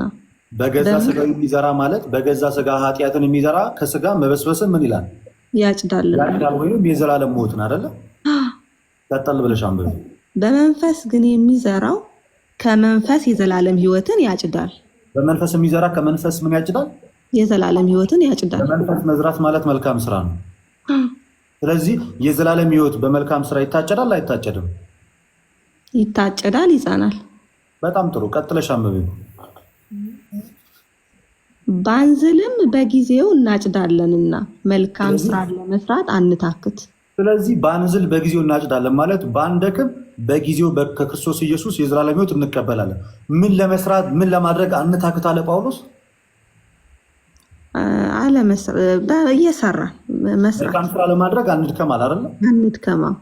ስለዚህ መልካም ስራን ስንሰራ ምን እናጭዳለን? የዘላለም ሕይወት። ቴንኪው። ፕሮቴስታንቱ እንደዚህ አያምንም። በእምነት ብቻ ነው የሚዳነው ነው የሚለው። ለዛ ነው እኮ ከመጽሐፍ ቅዱስ እውቀት እና ከሐዋርያት ትምህርት ፕሮቴስታንቱ ተለይቷል። የራሱን ትምህርት ነው የሚያስተምረው ወይንም ሰው ሰራሽ ትምህርት ነው የሚያስተምረው እንጂ ጳውሎስ የሰበከውን ስብከት አይደለም የምንለው ከዚህ የተነሳ ነው። አንድ ፕሮቴስታንት አስገብተሽ በመልካም ስራ የዘላለም ሕይወት ታጭዳለህ ወይ ብትይው ኖ ነው የሚልሽ። ጳውሎስን ግን ሰዎች በመልካም ስራ ሲጸኑ የዘላለም ሕይወት ይታጨዳሉ ወይ ብለሽ ብትጠይቂው አዎ ለገላትያ ክርስቲያኖች እኮ አስተምሬያቸዋለሁ ነው የሚልሽ አይደለ? ይሄ ነው የፕሮቴስታንቱ ትምህርት፣ የሐዋርያት ትምህርት አይደለም። ለዛ ነው ከሐዋርያት ትምህርት ተለይታችኋል፣ ከጌታ ቤተክርስቲያን ወጥታችኋል፣ ወደ ሐዋርያት ትምህርትና ወደ ጌታ ቤተክርስቲያን ተመለሱ ብለን የምንጮሁ ለዚህ ነው። ተግባባ? እሺ ተግባብተናል። አሁን እንደ ፕሮቴስታንቱ ማለት ነው። እዚህ ጋር መጀመሪያ ያልከው ጸጋው በእምነት አድኗቸዋል፣ ይህም የእግዚአብሔር ስጦታ ነው እንጂ ከእናንተ አይደለም፣ ማንም እንዳይመካ ከስራ አይደለም ይላል አይደለ? ስለዚህ በጸጋ ማለት በእምነት ነው። እዛ ጋር የዳን ነው ጸጋው በእምነት አድኗል። ስለዚህ ይህንን ያገኘነውን ጸጋ እንዳንሰራ እኮ አያስገድደንም አይደለ? ለዚህ ጥያቄ ምን አይነት መልስ ልስጥሽ መሰለሽ? እሺ ቲቶ ላይ ሂጅልኝ። ቲቶ 3:8 ላይ አውጪልኝ።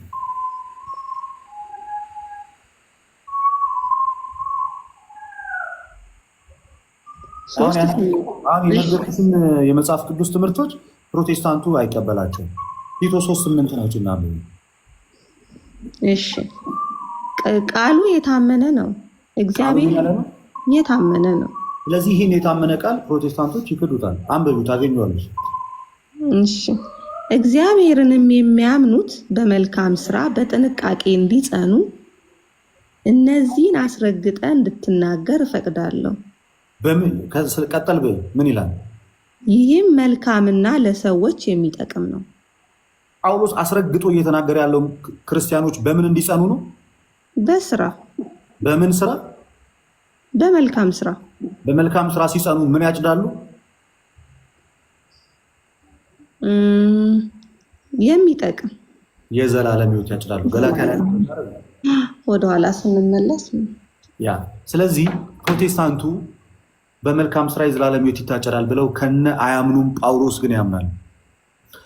ሰዎች አምኖ ሲጠመቁ ልጅነትን ያገኛሉ ብሎ ማርቆስ ወንጌል 16:16 ይናገራል። ፕሮቴስታንት በእምነት ብቻ ነው ይላል። ታዲያ ማን ነው መጽሐፍ ቅዱሳዊ?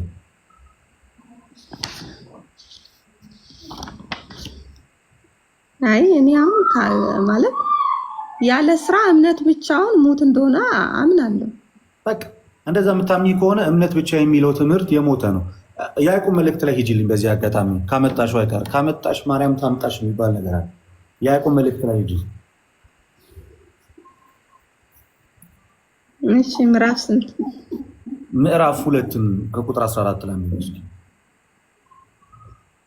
ወንድሞቼ ሆይ እምነት አለኝ የሚል ስራ ግን የሌለው ሰው ቢኖር ምን ይጠቅመዋል? እምነቱስ ሊያድነው ይችላል? አይችልም።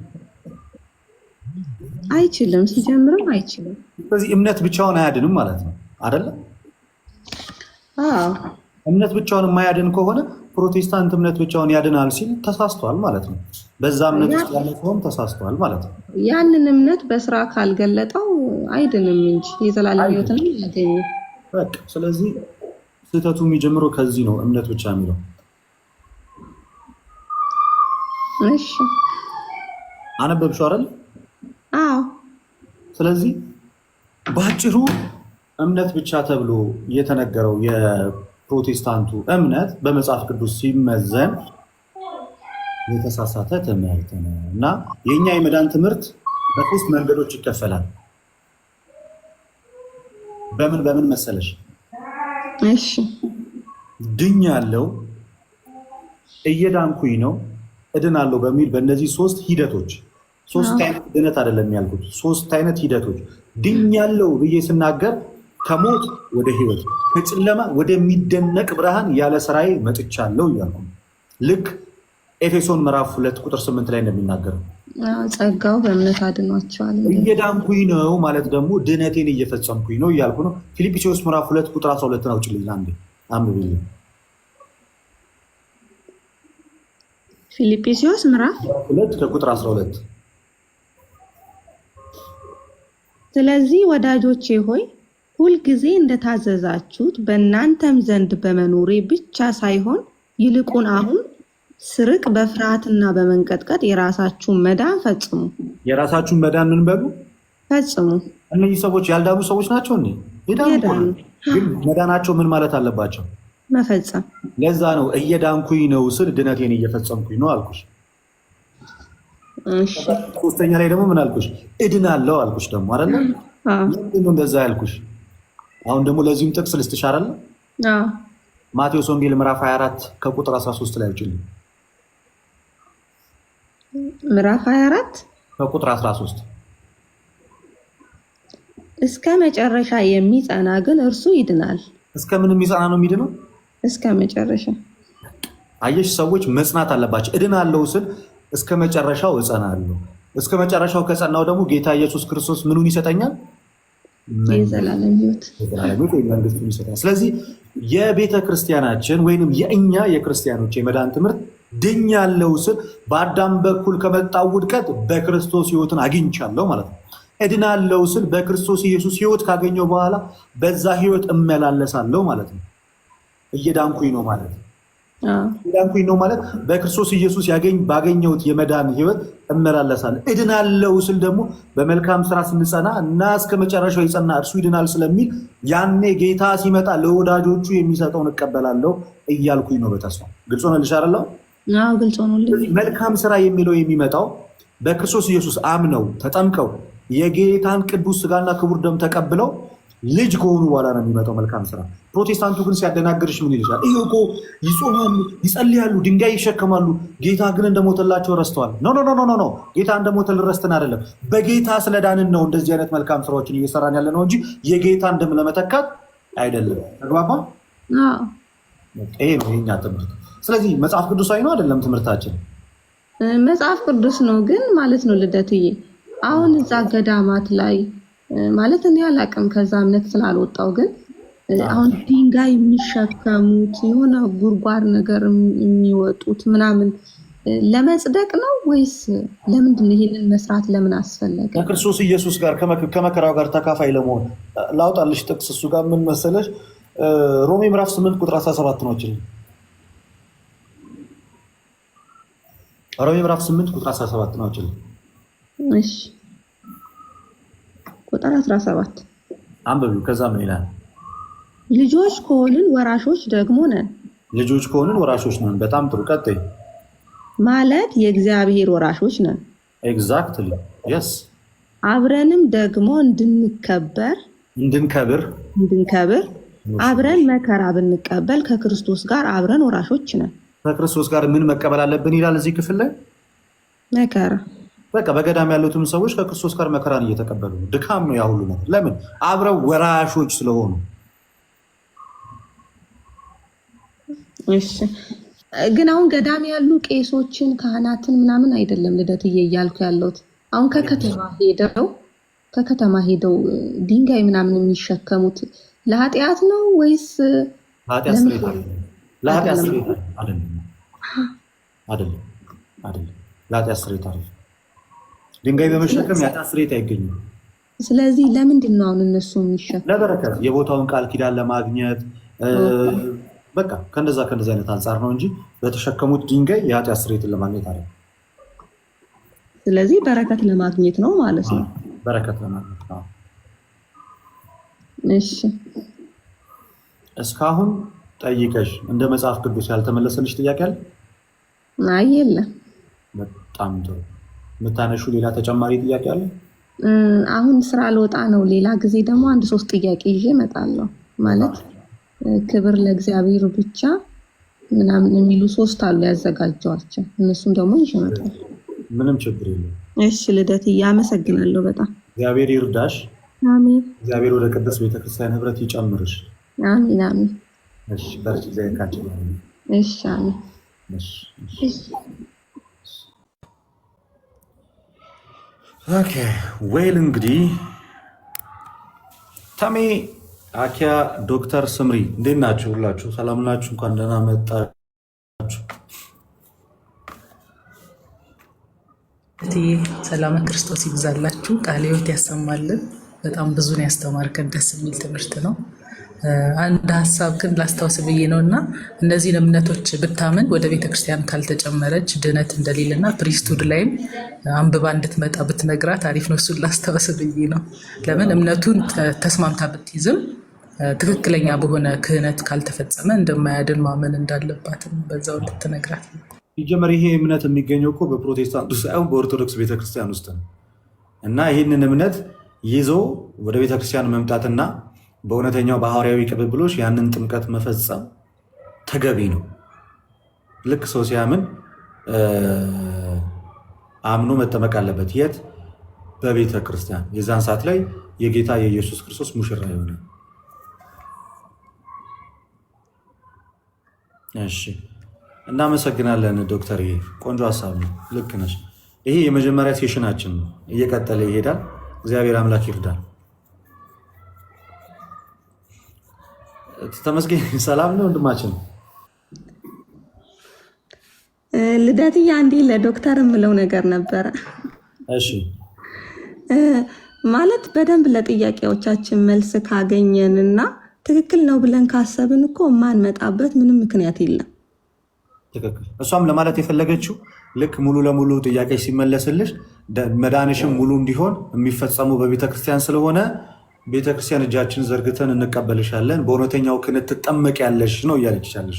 ናው ገብቶኛል። ችግር የለውም። ክያ በጣም ልደት ገልጾታል ሀሳቤ። አንቺም ደግሞ በጣም አሪፍ ጎበዝ ተማሪ ነሽ። በጣም ለቃሉ ታማኝ ነሽ። በጣም እግዚአብሔር ያክብርልን። አንቺ ነው እውነት ለመናገር እውነት። እሺ፣ አይ እኔም ትህትናችሁ በጣም ብዙ ነገራችሁ ይገዛኛል። ማለት ከኛ ቤት ይልቅ እናንተ ቤት ያለው ነገር ብዙ ነገሩ የሚስብ ነገር አለው። ለጥያቄዎቻችን መልስ ካገኘን የማንመጣበት ምንም ምክንያት የለም። ምንም ምክንያት ማለት ነው። እግዚአብሔር ይርዳሽ። አሜን። አኪያ እንዴት ነሽ?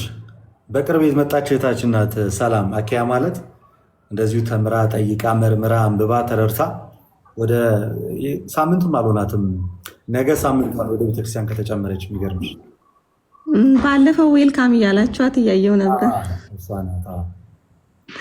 እሺ፣ በዚህ ክብር ያብቃሽ ለማለት። አሚን አሚን። ተሚ አትሰማለህ? ተመስገን ትሰማለህ? ወንድማችን ትሰማለህ? ኔትወርክ ለምን ያዝ ያዝ እንደሚያደርገኝ አላውቅም። ማኪያ ስለመጣሽ በጣም ደስ ብሎኛል። እየጠየቅሽም ላለሽው ነገር ለእውነትና ለእውቀት ዋጋ እንደምትከፊ ስለማመንና ስለማውቅ በርቺ፣ ጠይቂ። እግዚአብሔር አምላክ ደግሞ እኛ ወዳለንበት ወይ በቃ። እሺ ታምዬ አመሰግናለሁ። ፕሮቴስታንት ካላችሁ እንደዚህ አይነት ውይይት ልክ አሁን ከእህታችን ጋር እንዳደረግነው አይነት በጣም በተረጋጋ መንፈስ እየተመላለስን እውነቱን እንድናውቅ እንድንመረምር የምትፈልጉ ፕሮቴስታንቶች ካላችሁ እየመረመራችሁ ያላችሁ ስድብን አንፈልግም። ፕሮቴስታንቶች ፕሊዝ፣ አንተ እውቀት የለም አንተ ጨለማ ነህ ምናምን እያላችሁ ኮመንት ላይ የምትጽፉ ሰዎች እግዚአብሔር እንደሚወዳችሁ በዚህ አጋጣሚ ልነግራችሁ ፈልግ። በእነዚህ አይነት ከብሽሽቅ ወጥተን አሁን ከእህታችን ጋር እንዳደረግነው በመመላለስ በመከባበር መንፈስ እውነትን ለማወቅ እንደሚደረግ ጉዞ የሚደረግ ውይይት ማድረግ የምትፈልጉ ከሆነ በሩ ክፍት ነው፣ ገብታችሁ ማውራት ትችላላችሁ። ከዛ ውጭ ግን መሳደቡ ለእናንተ ምንም አይጠቅማችሁም። ስድቡኒ ላይ ባይለጠፍም መሳደቡ ለእናንተ አይጠቅምም።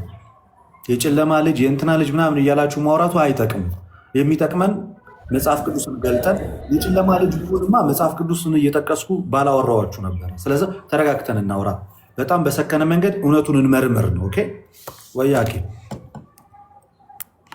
ሚዩት አንስተሽ ነበር። ልደት ደህና ናችሁ? እግዚአብሔር ይመስገን። እንዴት ነሽ? እግዚአብሔር ይመስገን።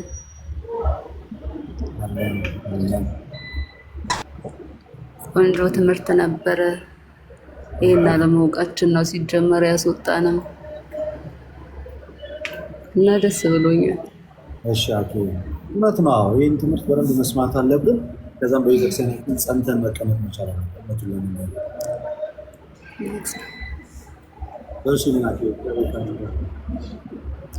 አሜን።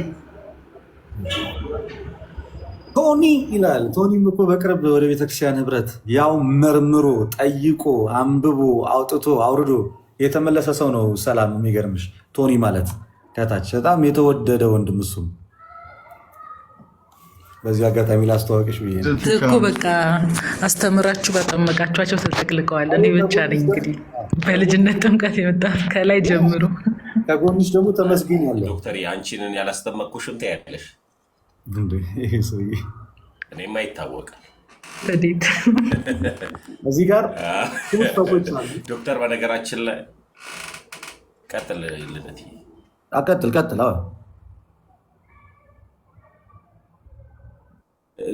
ዶክተርም አስተዋጽኦ አለበት ልል ነው። በጣም ጎበዝ የቤተክርስቲያን ልጅ ናት። ጎበዝ የቤተክርስቲያን ልጅ ናት። ለእኔ መዳን የዶክተርም አስተዋጽኦ አለበት ለማለት ነው። እና እንደምታውቂው እሙዬ እኔም ከፕሮቴስታንት እንደመጣ በተደጋጋሚ እነግርሻለሁ። ከፕሮቴስታንት ቤት ውስጥ የወጣው ትልቁ ዓላማውና ምክንያቱ ምንድን ነው ካልሽኝ አስተምህሮ ስህተት ስላለበት ነው። በቃ እና አስተምህሮ ስህተት መሆኑን ሳቅ የዘላለም ሕይወት ጉዳይ ላይ ስለማይቀለድ ቀጥታ ኦርቶዶክስ ለመሆን አላንገራገርኩም። አሁን አንቺ ጎበዝ ነሽ፣ ትጠይቂያለሽ። ልክ እኔ እንዳንቺ ጠይቅ ነበረ። ልክ በቃ ከመጠመቄ በፊት ነገሮችን ጠይቄ ነበር እና አሁን ግን ስጠመቅ ግን እግዚአብሔር አምላክ ከመረጋጋት ጋር እና ይሄ ከእውቀት ጋር ነው ኦርቶዶክስ ያደረገኝና አንቺም ጎበዝ ሰው ነሽ። ክርስቶስ ኢየሱስን አምላክ አድርገሽ ተቀብለሻል። ከእስልምናን ወደ ፕሮቴስታንት የመጣሽው ግን ያው ዞሮ ዞሮ ፕሮቴስታንትም እስልምና አልዳኑም ብለን ነው እኛ የምናምነውና ጎበዝ ጠያቂ ሆነሽ የአንድ መንግስት ወራሽ እንድንሆን አብረን ደግሞ ቤተክርስቲያን ነጠላ ለብሰን እንድናስቀድስ እግዚአብሔር ያብቃን እላለሁ። ሙዬ በጣም ነው የምወድሽ። በርቺልኝ። እሺ ተምዬ አመሰግናለሁ። በጣም ይርዳል። አሜን አሜን። በዚህ አጋጣሚ አዲስ ቪዲዮ ስለለቀኩላችሁ ትንሽ አካውንታችንን ደግሞ አነቃንቁት። አነቃንቁት። ቪዲዮ ምናምን በጣም ዝገት እየሆነ መቷል ጋይስ። በስመ አብ አሰልቺ ያደረገው። ኦኬ ፕሮቴስታንቶች ካላችሁ ብቻ እንደዚህ አይነት ውይይት ለማድረግ የተዘጋጃችሁ ፕሮቴስታንቶች ብቻ እስኪ አንድ ቁጥር ጻፉልኝ። ፕሮቴስታንት እንዲህ አይነት የተወደደ ቶኒ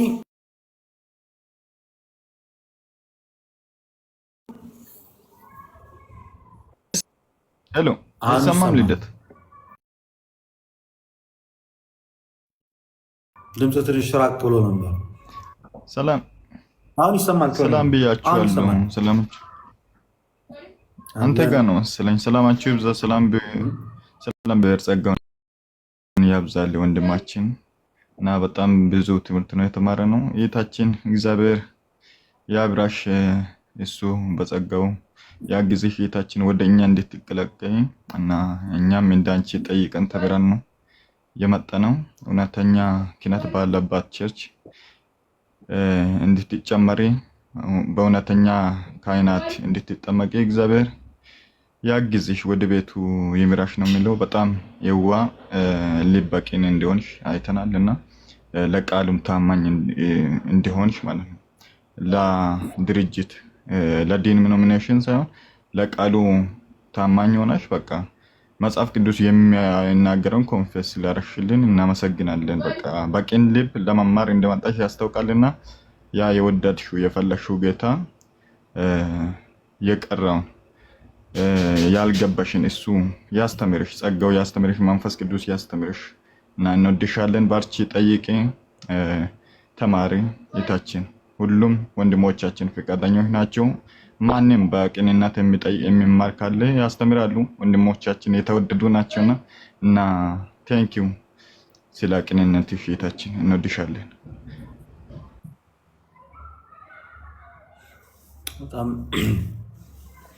በጣም እናመሰግናለን ቶኒ። በጣም ቆንጆ ሀሳብ ነው የሰጠኸው። ገስት ላይ ብዙ ሰው ይታየኛል። ተመስገን ሰራ ኔትወርክ አሁን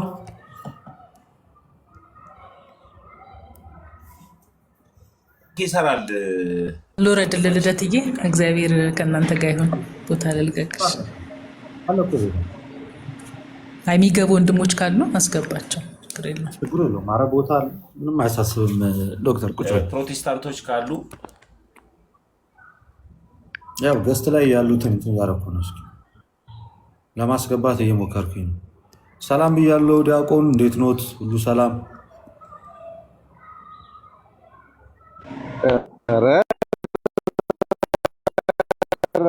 እንደዚህ መጨመር ይቻላል እንዴ? ልብስ ብቻ ሳይሆን ልብህም ነው የተቀየረው እንዴ? ልብስ ብቻ አይ ዲያቆን ኔትወርክ ወይ ዲያቆን ኔትወርክ አይ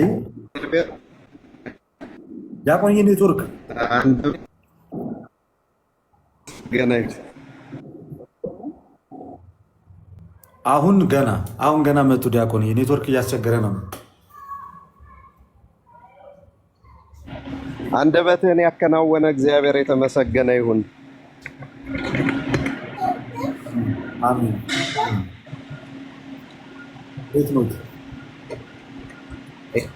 ይሄ ከአሜሪካ የተደረገ ጸሎት ነው እንጂ የኢትዮጵያ አይመስለኝም እንደዚህ የረዳ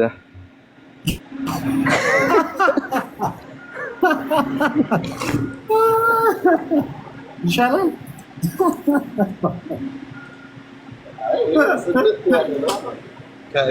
ከላይ አደገኛ ጸሎት ነው ይሄ የረዳ።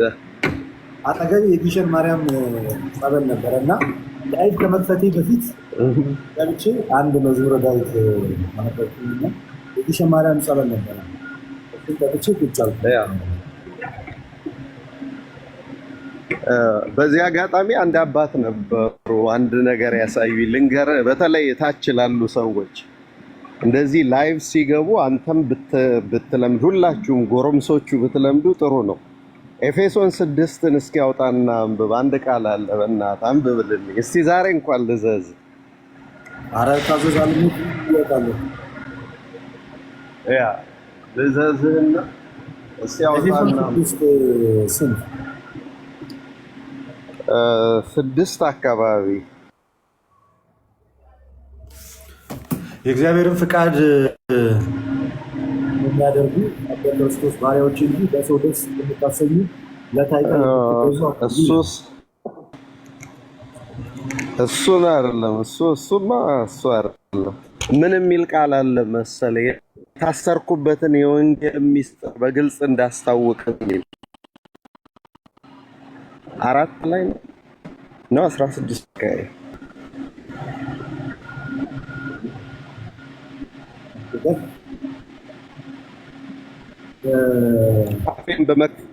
አፌን በመክፈት ቃል ይሰጠኝ ዘንድ ስለኔ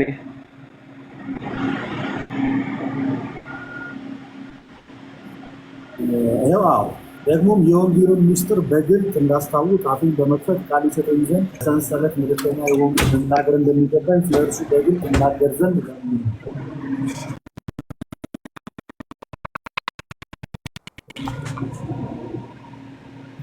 አየሁ ምን እንዳለ ስለኔ ምን በሉ ያ እነሱ ናቸው ለአንተ መጸለይ ያለባቸው ለምኑ ያለ ትክክል ጳውሎስ እንኳን ለምን